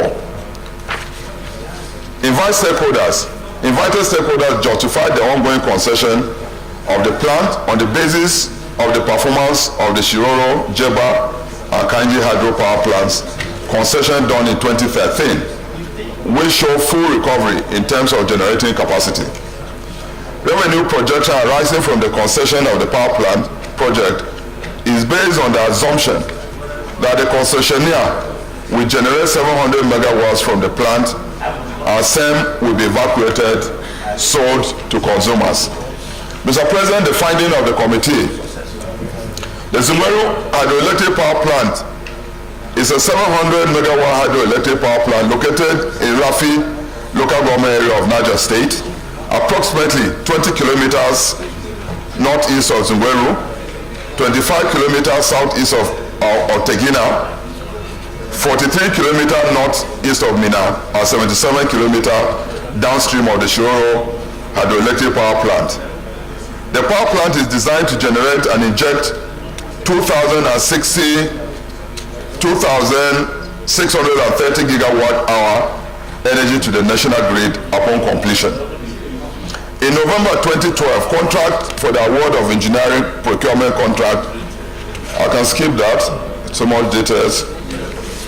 Now, page 27. Contract for the consultancy service for the project management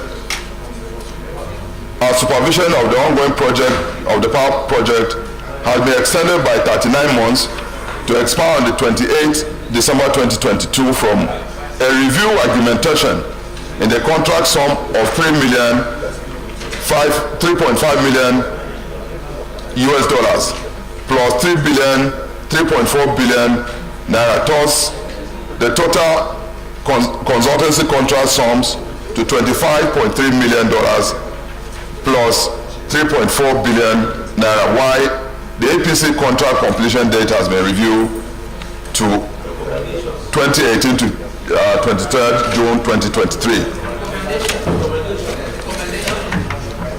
Mr. President, I'm going to the recommendation.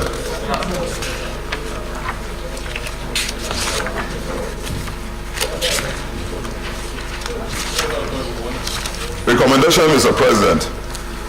Arising from the presentation made by the stakeholders to the concession of the power plant located in Niger State vis-a-vis the committee mandate as indicated in the Senate referral, the committee hereby submit the following recommendations.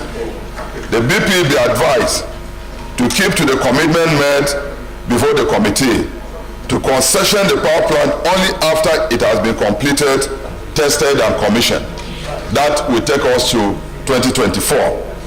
And accordingly, a new timetable for the concession process be adopted by the BP to allow time for the actualization of key contractual milestones that are critical to the success of the proposed concession and also make room for full compliance with the EPC contract between the Federal Minister of Power and the contractor. The Federal Minister of Power should liaise with stakeholders to concession the power plant in order to resolve or identify constraints that will frustrate the noble objective of the concession. This includes 100% completion and testing of the plant to confirm that 700 megawatt was delivered by the contractor, completion of the 35 kilometer 132 kV transmission line to Tegina substation as a precondition for the evacuation of the 700 megawatts to be generated from the plant. Resolutions of dispute over unsettled variation claims made by the contractor against the Federal Minister of Power, unpaid contractor and project consultant invoices need to conclude payment of compensation and resettlement of affected communities at the site of the project, extension of the project contractor, end of deferred reliability period, and engagement of the EOM contract to test the plant to confirm 700 megawatt is what has been procured by the federal government and concession to the successful concessionaire. The Federal Minister of Power ordered MDA to propose concession to be advised to ensure transparency in terms of budgetary releases made by the federal government to the payment of project consultant or to cover other aspects of the power plant outside the loan secured by the federal government and finance. Last page. The Senate and relevant MDA to the concession of the power plant should ensure vigilance in any public-private partnership involving government power assets to ensure that government is not shortchanged in the process, but such transaction gives the government and the people of Nigeria value for money spent on such assets. The BP and ICRC are advised to adopt a common position on the tenure of the power plant concession, but in the event that they are unable to reach such a consensus on the tenure of the concession, the recommendation of the ICRs as the apex regulatory of the federal government concession arrangement should prevail. Conclusion, Mr. President. Finally, the committee wishes to use this opportunity to express its gratitude to the President of the Senate and distinguished colleagues for finding us worthy to serve in this capacity. Mr. President, I would like to clarify some of the issues that might be a bit confusing to colleagues here. Mr. President, why we had asked BP, which is saddled with the responsibility of carrying out the concession, to tally a while for us to do a comprehensive investigation. What we've heard as rumor is that the plant has already been concessioned. But we're expected to present this report and then call them because first, Mr. President, the plant has been concessioned, but it will not be possible to evacuate power from that because the 132 kV transmission line that will evacuate power, they have not even started it. The 330 transmission line that was started was stopped because of the insecurity in that area. So in essence, what you are concessioning is a plant that you will not be able to evacuate power. And from what I've seen, because I asked ICRC to give me an update, I've just received it while I was sitting here. And I've seen that the concession that has been given, supportedly given, has shortchanged the federal government. Because if I'm taking a plant that cannot evacuate power from it, of course I'm not going to pay any serious amount. And that is what has happened here. From the report I have received here, the concession money per annum is 70 million per annum. If we multiply that by 30 years, US. If we multiply that by 30 years, Mr. President, it comes to 2.1 billion, which is far less than the amount that the plant is being built, constructed for 30 years, and these people will be operating this for 30 years. So the fact that the plant has not been completed and tested, it then means that any person who is buying it after due diligence will not agree because you've not tested the plant, so we're not sure whether it will deliver what you say it will deliver. which is 700 megawatts. The liability period, which will expire next year, which gives room for the testing of the plant and satisfying that this plant is well built, well constructed, and it can deliver 700, has not been done. That liability period will take us to, I think, next year around March or so, 2024. That has not been done. There is this rush. They have not done the transmission that will evacuate the plant, evacuate power from the plant. Mr. President, this is the kind of problem we have in Azura. Azura was an independent power plant, but the federal government engaged in a pay-or-take agreement with them, where there was no line to evacuate that. And so the federal government has been spending enormous amount of money without necessarily getting the power. Here we are concessioning a plant that we've built with about $2.2 billion for 30 years at the cost of $2.1 billion. This is criminal. And it has been done. I've received the report just today. 2.1. No, I have the report here now. ICS has just sent the report to me now as I was sitting here. No, I'm telling you that what they have finally done with what they have sent to me here this morning, ICS, there was also the disagreement in terms of the tenure. Infrastructure Concession Regulatory Commission has suggested that 20 years was adequate. BP was saying 30 years. We said they should go and reconcile. But what they have sent, this is the report after the concessioning. They have done it and they have sent it here. What we have here, Mr. President, is that the fixed annual concession fee per annum for 30 years is $70,000 US per year. If we multiply 70,000 by 30 years, what do you have? 70 million, sorry. $70 million multiplied by 30 years is what you have as, and then they have is 2.1, which is far less than the cost. The what? Depreciation amortization. No, what they have here is 5-year fixed upfront fee, which is the same thing. They're paying an upfront fee of 291 million, which will be deducted, of course, from the years, from the 30 years. And so, Mr. President, I would wonder why this Hello Chamber will give a directive, and that directive is thwarted, and I think a decision should be taken here. We presented the report with the benefit of what they have sent to me. They have done the concession. It's a brand new, this thing has not been tested. They cannot evacuate power there. And so, of course, these people are paying money based on what they have on ground.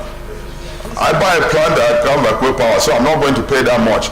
Apparently, that is why the proposal they have sent here as to what they will pay is far less than the cost of production, and they're going to keep that plant for 30 years. Mr. President, I urge this House, these Hello Chambers, to take further action as to what we need to do on this, Mr. President. I so submit. Distinguished Senator Matthew Urogile. Thank you, Mr. President. I'm Senator Matthew Urogile. I represent Edo South Central District. Mr. President, first let me commend the chairman and the committee members in power and for this, beautiful submission they have made to the Senate. Mr. President, with the explanation given by Senator Gabriel Suswan, the chairman of the committee, just brought to mind, some of the issues that have, been very prevalent in the power sector.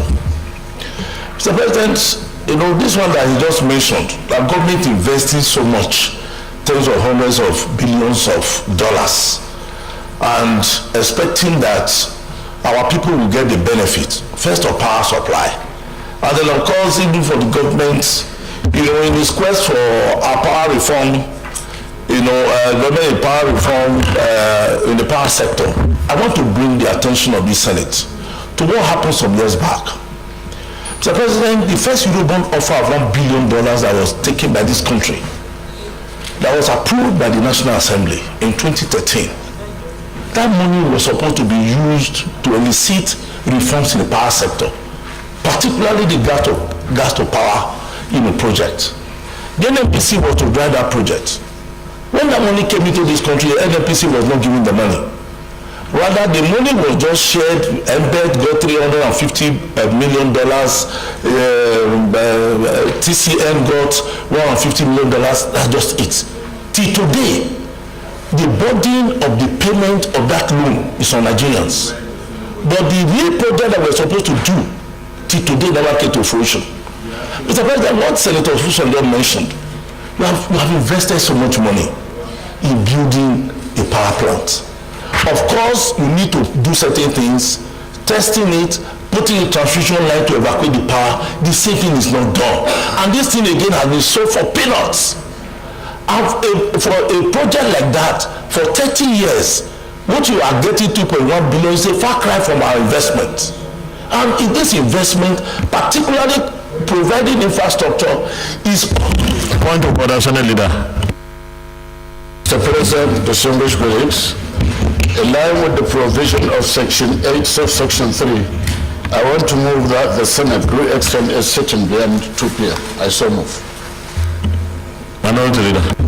Thank you, Mr. President. I so second. Distinguished colleagues, what we are discussing is very, very critical, very important, and we also have some more items on the order paper, so we extend our time to conclude receiving the reports. Those in favor say aye. Those against say nay. You may continue, but round up, please. Thank you, Mr. President. Now, the point I want to make is this. Mr. President, I think this Parliament, this Senate, owes, our people the responsibility of taking very drastic steps. If this one alone, we can insist that the right thing be done. First, that power plant should be tested. Again, all other agents that are responsible for concessioning, this have to be brought to book and told that proper things has to be done. And that proper thing has to be done is that project should be completed with the transmission. We want a 2 kV transmission put in place for the evacuation of that power. Otherwise, this one will just be another white telephone project, which of course our countrymen and women will not benefit from. I so submit, Mr. President. Thank you, Mr. President. My name is Mohammed Sani Musa, representing Niger East Senatorial District. Your Excellency, my distinguished colleagues, I think the committee have done a very thorough job, but yet almost everything about Zungeru power plant has a lot of questions to be asked. First, even the location, the nomenclature of Zungeru power plant is wrong, because the power plant is located in Shiroro local government and not Zungeru, which is Oshishi local government. 2, a lot of people have been displaced. Till date, nothing has been done. With the flood last year, which has affected so many of these communities, almost about 44 communities, nothing was done. Now the federal government, through the BPE or the National Committee on Privatization, have rushed to concession Zungeru power plant, despite the fact that there was a motion here and a resolution was given that should be suspended until after this investigation. Sometimes around 23rd of February, federal government announced the winner of that concession. So, what I feel is that this is a belated report, and by the powers conferred on the Senate, we have every right here.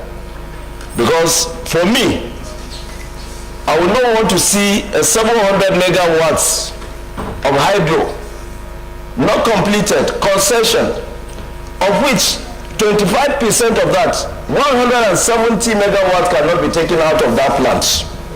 They're supposed to take it to Tegina substation. The capacity of Tegina substation today cannot even take what is coming in. So what are we talking about? This is another Azure Power deal that we will be paying out money monthly and not getting what we're supposed to get. So the way forward, which I feel if we stand by it, we're not against any entity, Nigerian entity taking over Zungeru. But Zungeru should be allowed to be completed, commissioned, and tested. And then the concessioning processes should be very, very transparent. Should be transparent.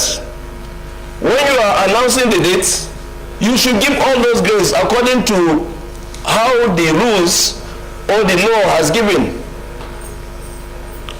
But not doing that, I think, Your Excellency, we are just going to deliberate here and nothing will change. And Nigeria will be losing, and so much money has already been sunk, and this is a loan that we have taken from China.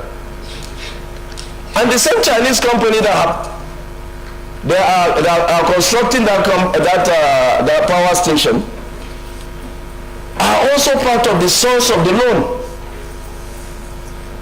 What agreement has federal government gone in for us to be sure that there will be repayment, and then the concessioning company will also be getting what they get, and Nigerians will be getting power out of that place?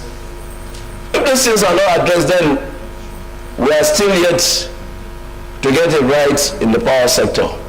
Thank you, Mr. President.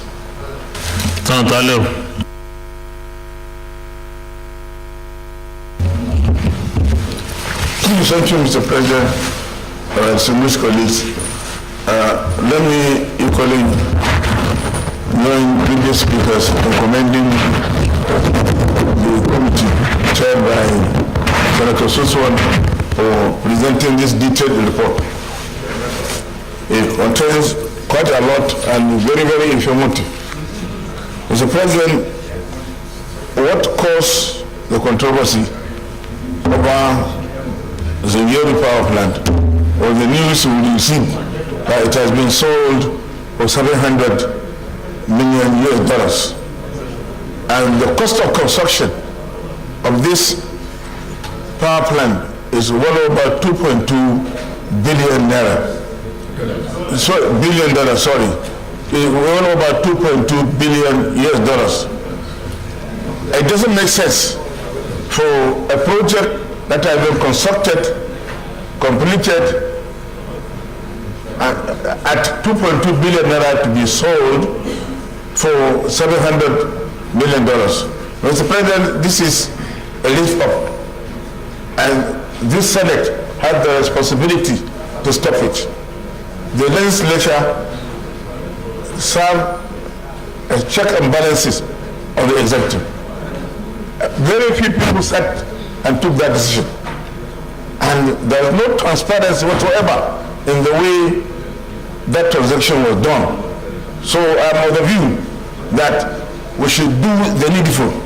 We should send a very strong resolution that the BPE should resign its decision, because there is no transparency in the way that transaction was done.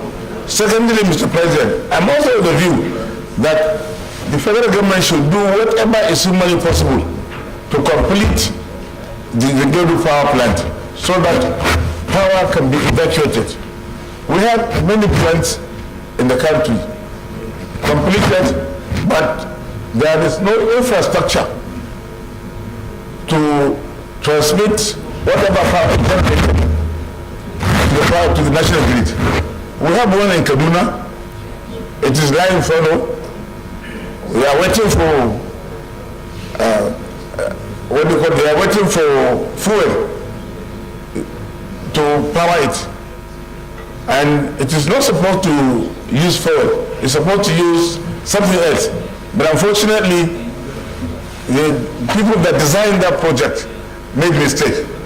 In Renewal, we can complete it with a very small amount compared to what has been spent. So, Mr. President, I'm of the view that the BPE should be asked to stop that transaction. I so submit. We'll go to the recommendations.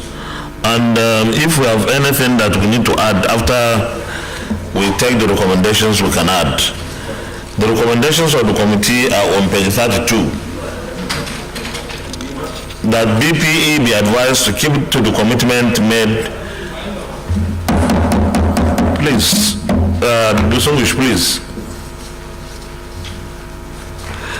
The BPE be advised to keep to the commitment made before the committee to concession the Zungeru Hydro Power Plant only after it has been completed, tested, and commissioned, and accordingly a new timetable for the concession process be adopted by the BPE to allow time for the actualization of key contractual milestones that are critical to the success of the proposed concession. Also make room for full compliance with the EPAC contract between the Federal Ministry of Power and the contractor. Those who vote these recommendations say aye. Those against say nay. The ayes have it. Recommendation 2. The Federal Ministry of Power should be urged to liaise with all the stakeholders. What? No, not comment. This time we are voting. Observation on what? Huh? Not comment, not comment. It has to be amendment, not comment. What is the amendment? That the BP be advised to rescind all they have done already, because they have already concessioned the place. Oh, that will be additional. Okay. But how do you make it additional? I think that is so important that you cannot just throw it into this. It can come as an additional recommendation. Recommendation 2. The Federal Ministry of Power should be urged to liaise with all the stakeholders to the concession of the power plant in order to resolve all identified constraints that will frustrate the noble objective of the concession. This include 100% completion and testing of the plant to confirm that 700 megawatts was delivered by the contractor, completion of the 35-kilometer 132 kV transmission line to Tegina substation as a precondition for the evacuation of 70 or 700 megawatts to be generated from the plant. Resolution of dispute over and settle variation claims made by the contractor against the Federal Ministry of Power and paid contractor and project consultant invoices need to conclude the payment of compensation and resettlement of affected communities at the site of the project. Extension of the project contractor's contract from 20th December 2023 to 23rd June 2024, which is the end of the defect liability period, and engagement of an EOM contractor test the plant to confirm that 700 megawatts is what has been procured by the federal government and concession to the successful concessionaire. Those who vote this recommendation say aye. Those against say nay. The ayes have it. Yes. What's the amendment? Thank you, Mr. President. We spoke about in the report. We spoke about the 330 kV transmission line. It wasn't just a 132 kV transmission line. So the amendment should read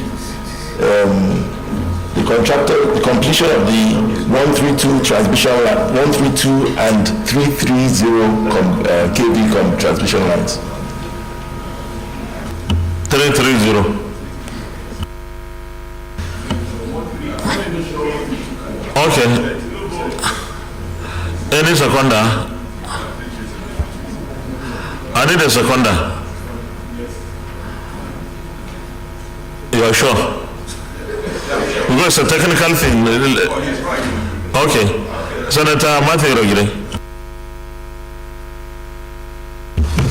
Mr. President, my distinguished colleague Senator Matthew Rogire, Edo South, I rise to support I rise to second the amendment as proposed by Senator Joshua Mbase. I so second. Thank God. I will not ask you the details. Well, I will take recommendation 2 again. Those who vote recommendation 2 as amended, say aye. Those against, say nay. Recommendation 3. The Federal Ministry of Power and other relevant MDS to the proposed concession of the power plant be advised to ensure transparency in terms of budgetary releases made by the federal government for payment to the project consultant or to cover other aspects of the power plant outside the loan secured by the federal government to finance the project. Those who vote recommendation 3 say aye. Those against, say nay. Recommendation 4. The Senate and relevant MDS to the concession of the power plant should ensure vigilance in any public-private partnership involving government's power assets to ensure that government is not shortchanged in the process, but such transactions gives the government and people of Nigeria value for money spent on such assets. Those who want recommendation 4 say aye. Those against, say nay. And recommendation 5. The BPE and the ICRC are advised to adopt a common position on the tenure of the power plant concession, but in the event that they are unable to reach a consensus on the tenure of the concession, the recommendation of the ICRC as the apex regulator of federal government's concession arrangement should prevail. Those in favor of recommendation 5 say aye. Those against, say nay. Additional recommendation. Yes. Thank you, Mr. President. Additional recommendation 6. The BPE be advised to resign the whole process of concession until after it has been completed, the plan has been completed, tested, and commissioned.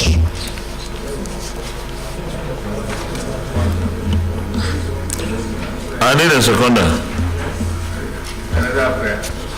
Yes, I need a seconder.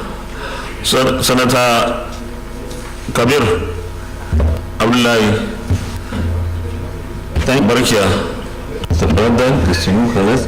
I rise to second the motion, additional motion raised by Senator Sani Musa. I so second. Those in favor of the additional recommendation by Senator Sani Musa say aye. Those against, say nay. Additional recommendation, Senator Abdullahi. The Senate should write and request for the intervention of Mr. President in order to ensure that the Ministry of Power on all the institutions that are involved in the process of the concession should abide by resolutions that the Senate has done above, by the resolutions of the Senate as listed above. Because we can just do the resolutions and they will ignore us. But I think it's important for us to draw this very important issue. So I think the Senate should go out of its way to write to the President to draw his attention to what had happened, and also to make sure that these institutions, the Ministry of Power, the ICRC, and the BP, do abide by resolutions of the Senate.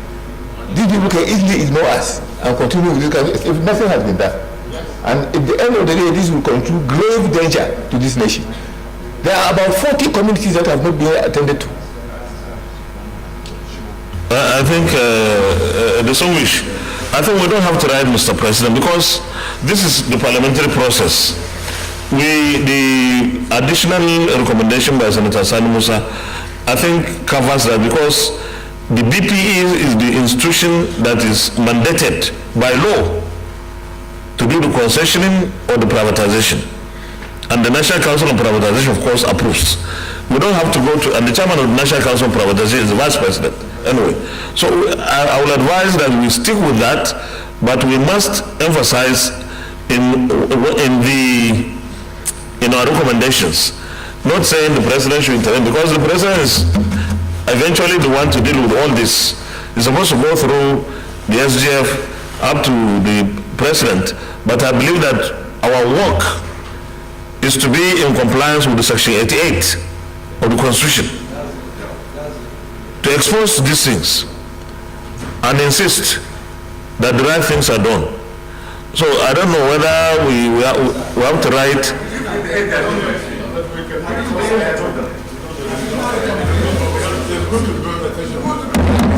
Sorry? No, just hold on, let me finish with this. Senator, Thank you, Mr. President. I want to second the prayer heavily moved by Senator Yabulai. Mr. President, this is a very, very important matter. No, this is a very important, Mr. President, this is a very important matter. You build a project of $2.2 billion and you want to sell it for $700 billion. You are wasting public money. Senator Alero, what exactly do you need to say? If I tell you what happened in ASCOM was constructed with $3.5 billion by the federal government. They sold it for $150 million. And they paid only $100 million. No, I'm just telling you, no. I'm telling you the kind of scandals. So what do we need to put?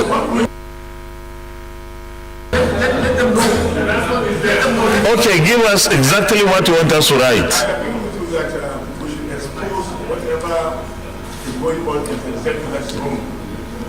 Okay, how do we, this particular thing that we are talking about, can we have exactly what you want us to say? Sorry? A very serious issue.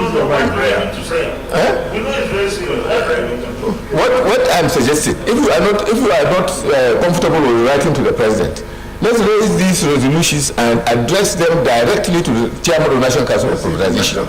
National Council of Privatization. Okay, I will suggest one thing. I will suggest that in our recommendation, we should put National Council on Privatization, because the National Council on Privatization is the one that approves. BP is only a technical institution of the National Council on Privatization. So we can, instead of BP, that National Council on Privatization should rescind. Someone used the word rescind. We draw the right and draw the attention of the National Council of Privatization to rescind its decision of the profession until the issues raised. Okay, I think that's better. Senator Suswan, you are raising your hand. Part of it is captured by the last statement made by the former leader. Mr. President, you were present when BP made a promise to you that this will be suspended until these issues are attended to. They have not done that. So, in addition to whatever that we'll decide here, we should invite BP, ICRS back to show cause why they will breach an agreement that are made to these holy chambers. So that once we invite them, it is them who will now report our own decision to National Council on Privatization. Our resolutions here will be communicated to them by the SGF. Yes. But I agree, you can still engage them, but what is critical is this particular additional recommendation by the former leader. It's important, it is properly couched. So instead of writing to the president, I think we should write to the institution that has that mandate. That is National Council on Privatization. Is that okay? So those in favor of the additional recommendation by the former leader is say aye. Those against say nay, the ayes have it. Secretary, please get it right. Any additional prayer recommendation? Okay. Thank you very much, distinguished colleagues. Leader of the Senate.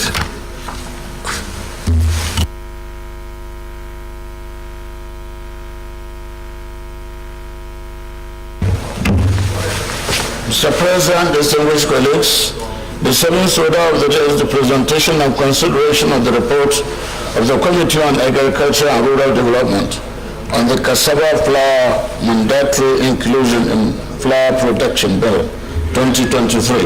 Mr. President, you may wish to invite Senator Dr. Abdullahi Haya Obakar, Chairman of the committee, to move the motion for the presentation and the consideration of the report. I think there are 3 reports there. You can take all of them. Yes.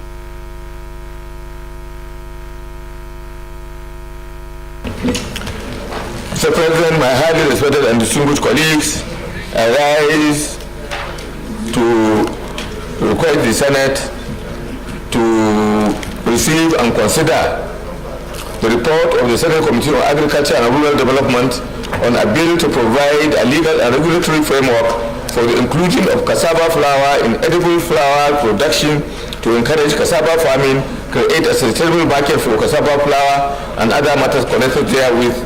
Bill 2023, Senate Bill 923. Secondly, I rise to invite the distinguished Senate to receive and consider the report of the Joint Committee of Agriculture and Rural Development and Committee of Tertiary Institutions and TED Fund on a bill for an act to establish the Nigerian Research Institute for Fisheries Aquaculture, Bakassi, Cross River State, and for other matters connected therewith. And thirdly,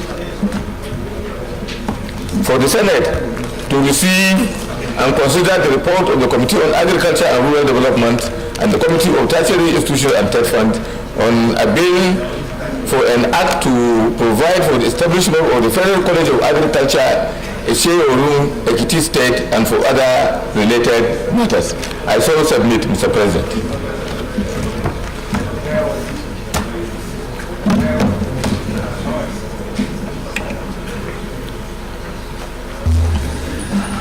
Distinguished colleagues, those in favor of the motion that the Senate do receive and consider the report of the Committee on Agriculture and Rural Development on the cassava flour mandatory inclusion in flour production Bill 2023, and also the Senate do receive and consider the report of the Joint Committee on Agriculture and Rural Development and Tertiary Institutions and TED Fund on the Nigerian Research Institute of Fisheries and Aquaculture, Bakassi, established in Bill 2023, and of course that the Senate do receive and consider the report of the Joint Committee on Agriculture, Rural Development and Tertiary Institutions and TED Fund on the Federal College of Agriculture, Eseoru, Ekiti State, established in Bill 2023. Those in favor say aye. Those against say nay. The ayes have it. Now you may lead the reports, please. You may lead the reports.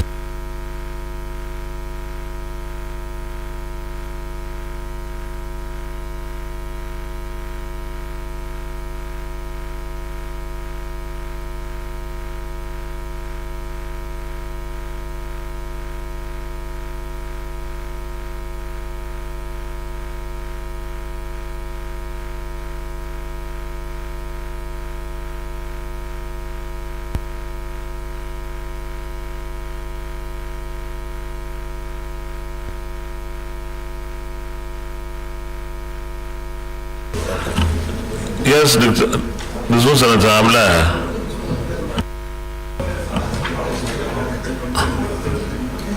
Sorry? The motion was not seconded.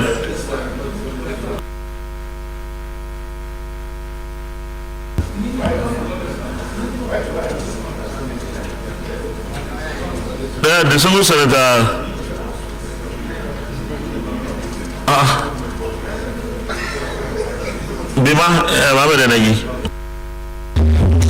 Thank you, Mr. President. Thank you, my highly respected, distinguished colleagues.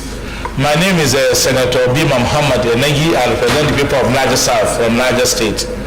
I rise to second the motion by Senator Abdullahi Yahya that the Senate do receive and consider the 3 reports of the Committee on Agriculture and Rural Development. The first one is on mandatory inclusion of flour production Bill 2023, The second one is on the development of a tertiary institution and tech fund of the Nigerian Research Institute of Fisheries and Aquaculture, Bakassi. And the third one is on Federal College of Agriculture, Iseoru, Ekiti State. I so second. Thank you, Mr. President.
Distinguished colleagues, those in favor of the motion say aye. Those against say nay, the ayes have it. The reports have been laid by the chairman. Distinguished colleagues, chairman, please, you take us through the abridge reports because there are 3 reports there. Yes, sir. All right, thank you. The first report, Mr. President, distinguished colleagues, the first report is bill for an act to provide a legal and regulatory framework for the inclusion of cassava flour in edible flour production to encourage cassava farming, create sustainable market for cassava flour and cassava value chain, and for other related matters. The Senate at its plenary on Tuesday, 22nd February 2022, debated on this bill, which was sponsored by the Chungu Senator. Leader, the chamber is noisy. Please take your seats. Leader, minority leader. We are waiting for you. So Dalia, continue.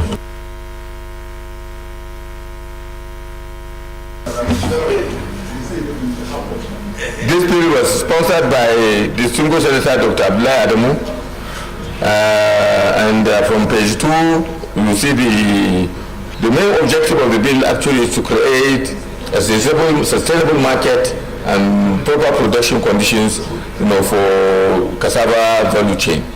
And other objectives are there on page 3. The legislative process is also indicated. We went through public hearing and all the normal procedures, and during the public hearing, all the institutions and relevant stakeholders agreed that this is the way to go, and then we recommend that the Senate do consider and pass the bill to provide for a legal and regulatory framework for the inclusion of cassava flour in edible flour production to encourage cassava farming, create a stable market for cassava flour, and for other related matters connected therewith. This bill is very important because if it is passed, it will mean that Nigeria is one of the largest producers of cassava in the world, but the value chain has not really taken into account, its use in our industrial processes. So this bill is designed to sort out that particular kind of problem. The second bill is the report of the Joint Committee on Agriculture, Rural Development, and with the Committee on Tertiary Institutions and TED Fund for a bill for an act to establish the Nigerian Research Institute for Fisheries and Aquaculture, Bakassi, Coast River State, and for other matters connected with. This bill was sponsored by distinguished Senator Gasham Henry Bassi, Coast River South, and the broad objective of the bill is stated in page 2 of the bill. And we also went through the normal legislative processes, including public hearing, and unanimous opinion of public hearing is that the institution needs to be established, and that the site recommended for its establishment is a proper site for that work to be done. Our findings on page 6 and on page 6 and 7, and on page 8, we recommend that the Senate do consider and pass the bill for an act to establish the Institute for Fisheries and Aquaculture, Bakassi, Coast River State, for other related matters therewith, 2003, Senate Bill 116. The third bill, Mr. President, distinguished colleagues, is joined also with the Tertiary Institution and TED Fund for an act to provide for the establishment of the Federal College of Agriculture, Iseorun, Okiti State, and for matters related therewith. This bill was sponsored by distinguished Senator Biodun Olujimi, Ekiti South, and it was read the second time and referred to the committee on 5th April 2022. The objectives of the bill are on page 2. The specific objectives are there on page 3, and the highlights of the normal procedures we follow before filing, including the public hearing, have been done, and it was recommended that this this institution be set up in its recommended location. So the recommendation here is that the Senate do consider and pass the bill for an act to provide for the establishment of the Federal College of Agriculture, Iseorun, Ekiti State, and for other matters related therewith. I so submit, Mr. President. Any comments? Leader of the Senate, Committee of the Whole. I move that the Senate resolve into the committee of the whole to consider. The minority leader. Thank you, Mr. President. My distinguished colleagues, I rise to second the motion that the Senate do resolve into committee of the whole to consider the three reports accordingly. I so second. Distinguished colleagues, those in favor of the motion that the Senate resolves into committee of the whole to consider all the three reports, say aye. Those against, say nay. The ayes have it.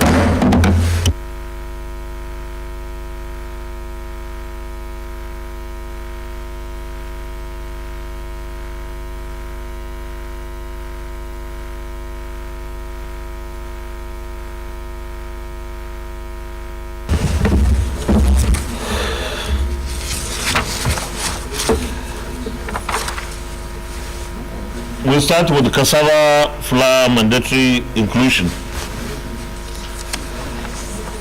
Those who are clause 1 to 5 stand part of the bill, say aye. Those against, say nay. The ayes have it. Those who are clause 6 to 11 stand part of the bill, say aye. Those against, say nay. The ayes have it. Those who are at the interpretation stand part of the bill, say aye. Those against, say nay. The ayes have it. Those who are at the short title stand part of the bill, say aye. Those against, say nay. The ayes have it. Those who are at the explanatory memorandum stand part of the bill, say aye. Those against, say nay. The ayes have it. Those who are at the long title stand part of the bill, say aye. Those against, say nay. The ayes have it. Nigeria Research Institute of Fisheries and Aquaculture. That is the second report. Those who are at clause 1 to 10 stand part of the bill, say aye. Those against, say nay. The ayes have it. Those who are at clause 11 to 20 stand part of the bill, say aye. Those against, say nay. The ayes have it. Those who are at clause the interpretation on page 14 stands part of the bill, say aye. Those against, say nay. The ayes have it. Those who are at the short title on page 15 stands part of the bill, say aye. Those against, say nay. The ayes have it. Those who are at the schedule stands part of the bill, say aye. Those against, say nay. The ayes have it. Those who are at the explanatory memorandum on page 19 stands part of the bill, say aye. Those against, say nay. The ayes have it. Those who are at the long title on page 1 stands part of the bill, say aye.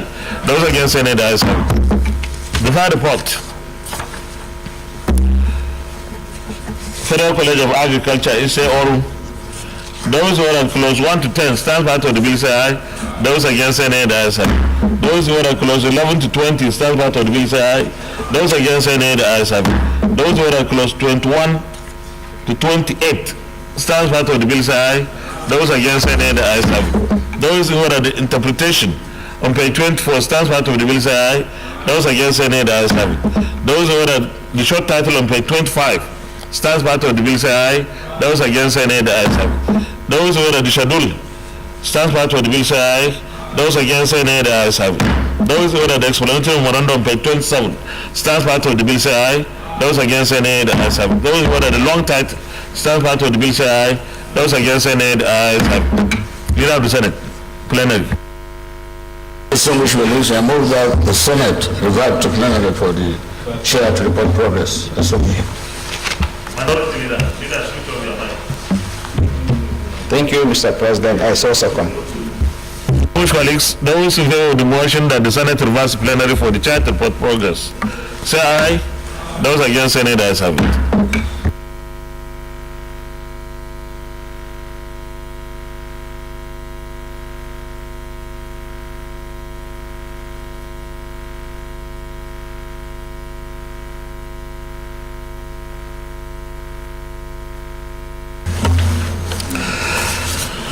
The Senate, in the Committee of the Whole, considered the report of the Committee on Agriculture and Rural Development on the cassava flour mandatory inclusion in flour production bill 2023 and approved as follows. Long title as recommended, clause 1 to 11 as recommended, interpretation as recommended, short title as recommended, explanatory memorandum as recommended. Is this a full reflection of what transpired in the Committee of the Whole?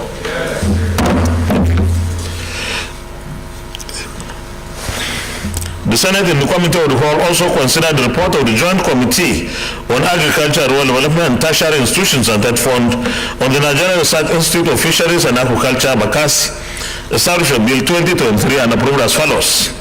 Long title as recommended, clause 1 to 20 as recommended, interpretation as recommended, short title as recommended, schedule as recommended, explanatory memorandum as recommended. Is this a true reflection of what transpired in the Committee of the Whole? Thank you.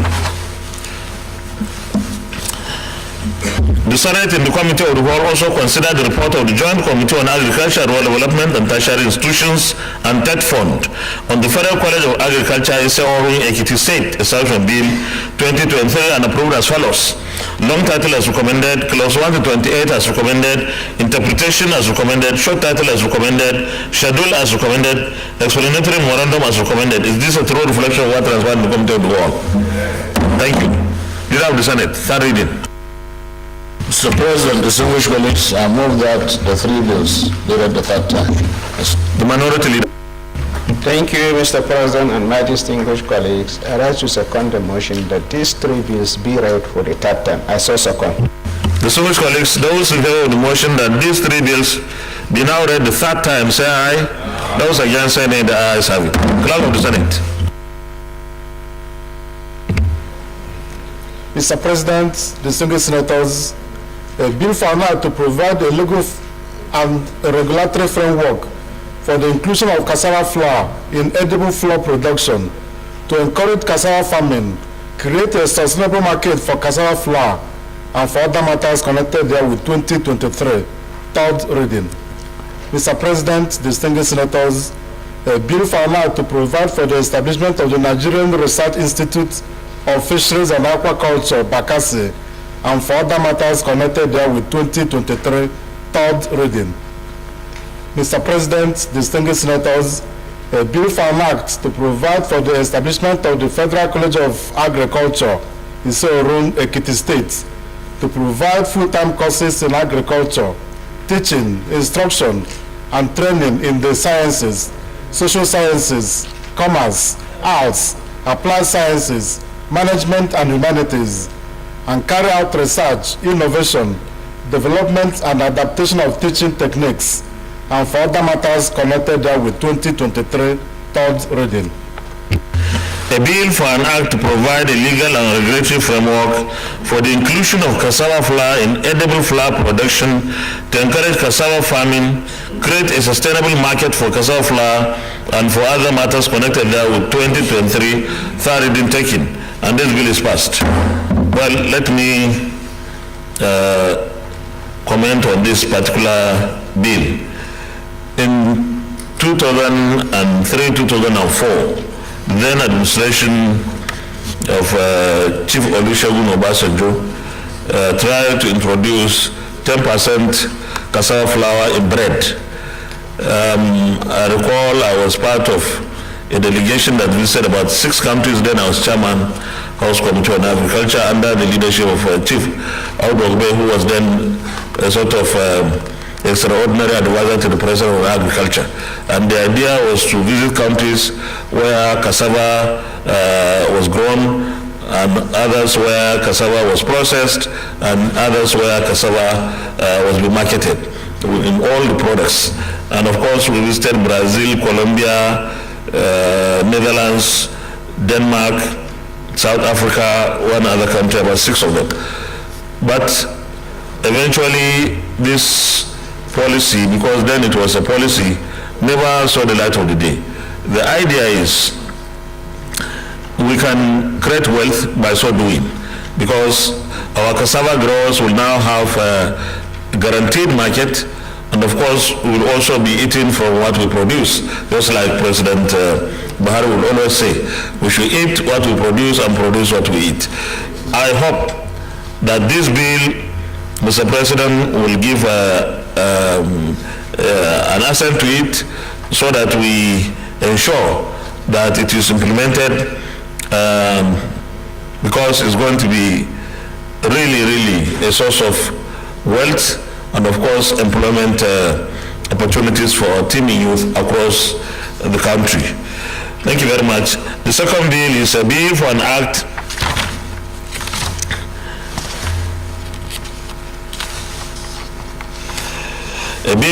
to provide for the establishment of Nigeria Research Institute of Fisheries and Aquaculture, Bakassi, and for other matters connected there with 2023, third reading taken, and this bill is also passed. The third one is a bill for an act to provide for the establishment of the Federal College of Agriculture, Ise-Oru, Ekiti State, to provide full-time courses in agriculture, teaching, instruction and training in the sciences, social sciences, commerce, arts, applied sciences, management and humanities, and carry out research, innovation, development and adaptation of teaching techniques, and for other matters connected there with 2023 third reading taking. And this bill is also passed. Leader of the Senate, last. Mr. President, distinguished colleagues,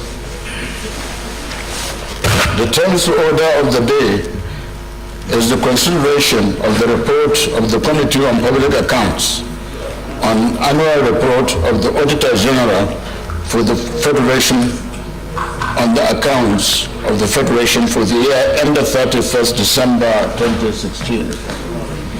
Mr. President, you may wish to invite Senator Matthew Walugude to move the motion for the Senate to consider the report of the committee. Distinguished Senator Matthew Walugude, Chairman Public Accounts Committee. Thank you very much, Mr. President. I'm Senator Matthew Walugude. Sorry?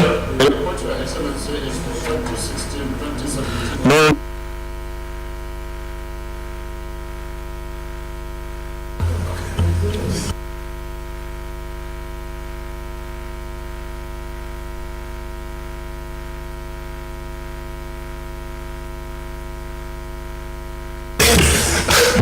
Excellency, Mr. President, thank you very much. I am Senator Matthew Urogide. I represent Edo South Senatorial District. Mr. President, distinguished colleagues, I rise to move that the Senate do consider the report of the Committee on Public Accounts on the annual reports of the Auditor General for the Federation on the accounts of the Federation for the year ended 31st December 2016, 2017, and 2018. But I move, Mr. President, that because of time today, that we'll consider, the report for the year ended 2016, and defer the others to another executive date. I hereby move. Yeah, the Senator Biodun Olujimi. Thank you very much, Mr. President. Distinguished colleagues, Biodun Olujimi, Ekiti South. Mr. President, I rise to second the motion as moved by the Chairman Public Accounts. I so second. Distinguished colleagues, those in favor of the motion that the Senate do consider the report of the Committee on Public Accounts on the annual report of the Auditor General for the Federation on the accounts of the Federation for the year ended 31st December 2016. Those in favor say aye. Those against say nay. The ayes have it. So present the report, but I hope you are not going to read everything here because it's too bulky, But that is even the summary. Mr. President, thank you very much for this privilege. First, you didn't answer my question.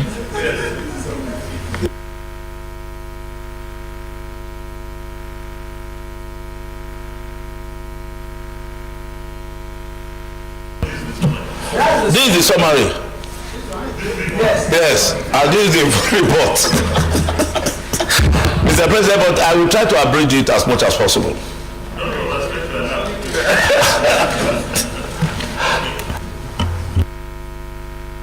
I know you are very conversant with reports like this because this committee was, was completely constructed by you. So,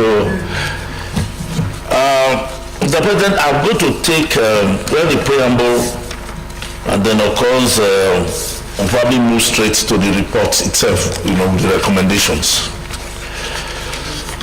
The Senate will recall that on the 8th of June 2021, the Senate Public Accounts Committee presented its report on the annual report of the Auditor General for the year 2015, parts 2 and 1 to the Senate at plenary. The reports were deliberated upon by the Senate on Wednesday, 23rd June 2021, and eventually considered and adopted on the 14th of July 2021.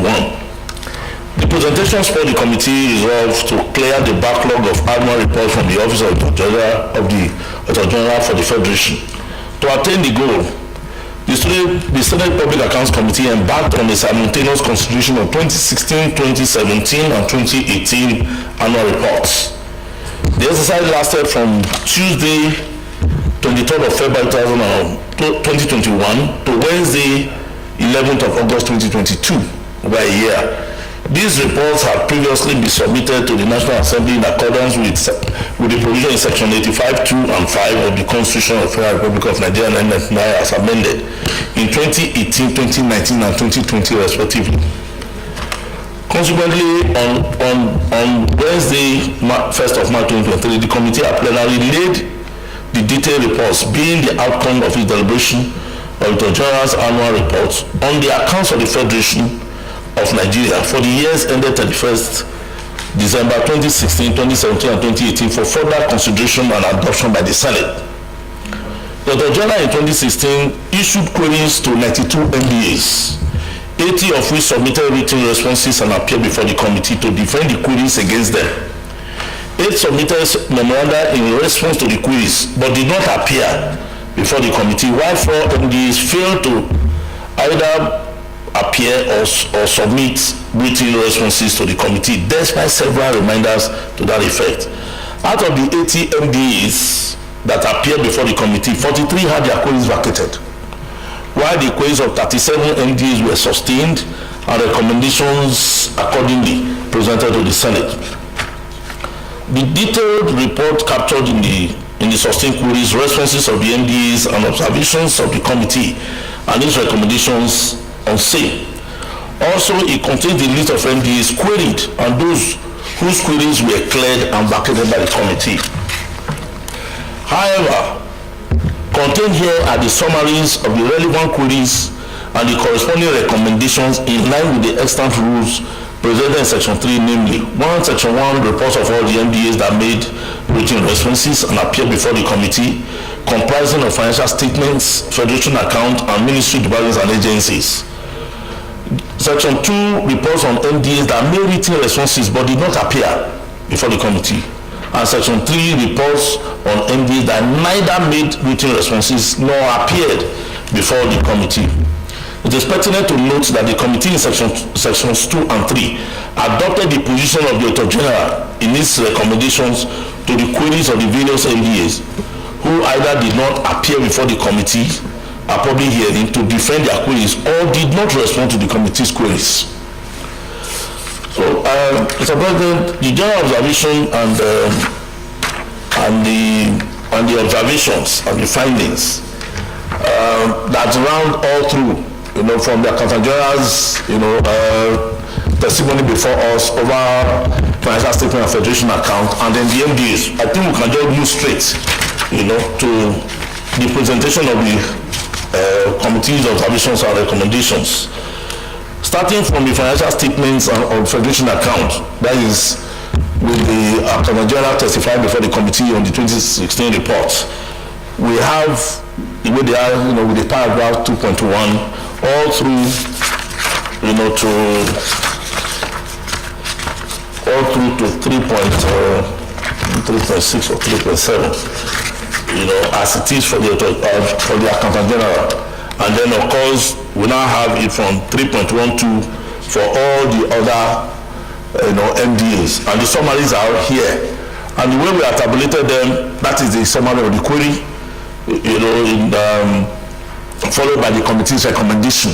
And then, of course, what the Senate decision will be in the portion of remark. So, Mr. President, I don't know, I think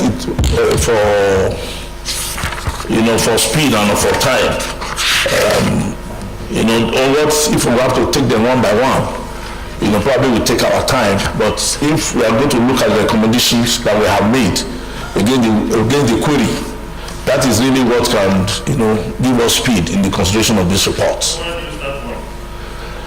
That is page 1. On page 1, the page 1 of this report.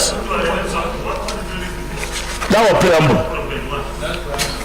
No, Mr. President, those ones were in numerical.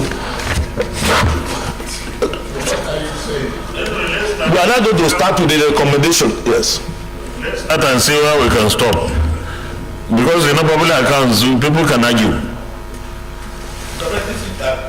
To say that this report is very straightforward because of what we have done now. These are the Accountant General and then his observations which of course we have already made recommendation to the Senate, and then the NDAs. But I think if we can rush through them, instead of me reading it and you coming to read it later, that's what I'm saying. If you just can see the recommendation, you know. Yes. Do I read the query and the recommendation for each one? Okay. Thank you, Mr. President.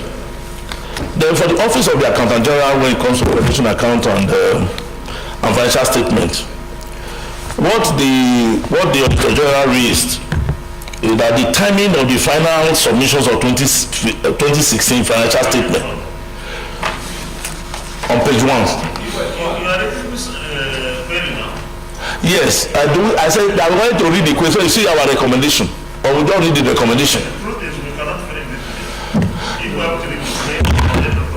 Mr. President, do we give this, and then when we come tomorrow, at least our colleagues are aware too. Mr. President, you what we can, because you know some of our colleagues are asking. Yes, I know. I don't want to be too long. Already it's long. I don't want to be too long. So between now and maybe 3:30, 4 o'clock, let's see what we can do. Because beyond that, Mr. President, can I? Yeah, suggest. Let me suggest, I appreciate the fact that, in the mood, and then of course with our colleagues that are fasting, for us to do a thorough thing, if they can read through, so that when we come, let us just look at recommendations. They can, if we can give them the copies they read through, then we do the recommendations straight away. Because having to read the two of them, certainly is going to take, the two portions, certainly going to take our time. If we have to do a thorough job, I think. Go home with you. Yes. When you go home, you're not going to read this. I know. You will not read it. Me, I will not read it. That's the truth. After staying here for all these hours, I go home and continue reading this thing. I have other things to do. So let's find this thing that he tells you, go home and read. They will not read it.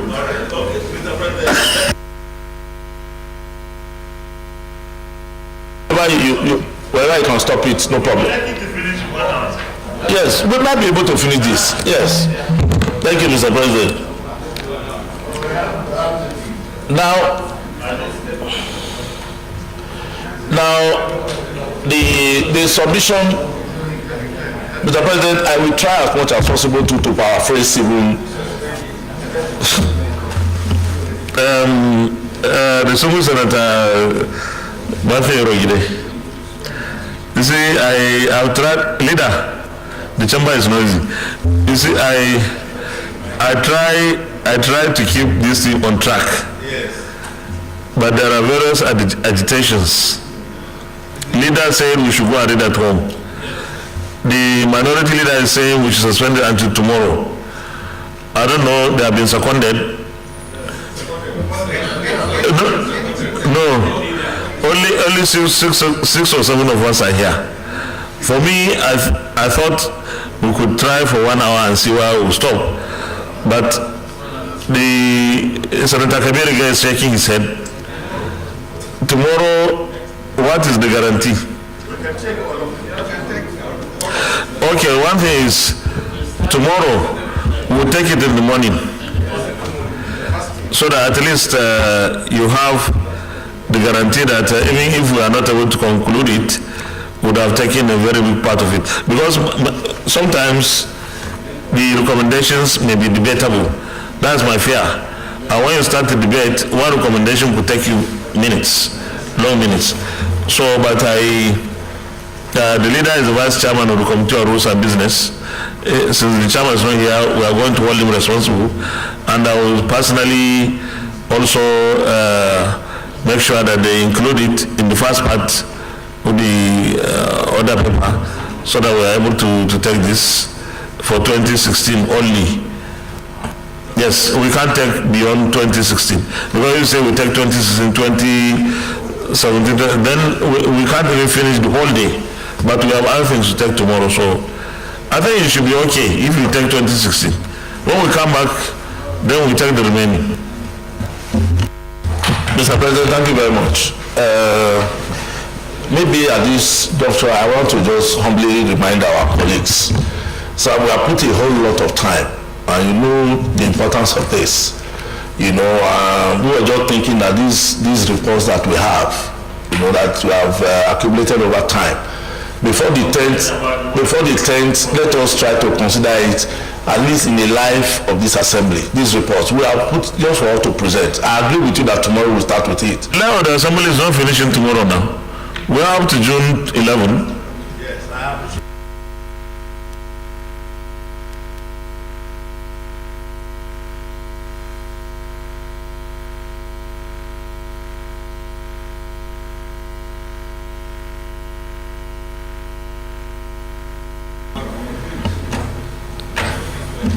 So tomorrow, leader of the Senate, we have to stand down the consideration of this report and stand down all the remaining items on the order paper till the others another legislative day, but this one the next legislative day. The next, that's the parliamentary language. The next legislative only for this. The others another legislative day. Could be next year. You know. Mr. President, distinguished colleagues, I move that we stand down the consideration of this report to tomorrow. And then all others to another legislative day. I so move. Minority Leader. Thank you, Mr. President. I so second. Distinguished colleagues, those who hear the motion that we stand down the consideration of this report till the next legislative day, say aye. Aye. Those against say nay. The ayes have it. And let me tell you why I say next legislative day. Something could happen tomorrow and then they will say no sitting. So if you say tomorrow, it means after tomorrow and there's no sitting, no consideration. So next legislative day is, if it is tomorrow, okay. Any other day is fine. Stand down the other items.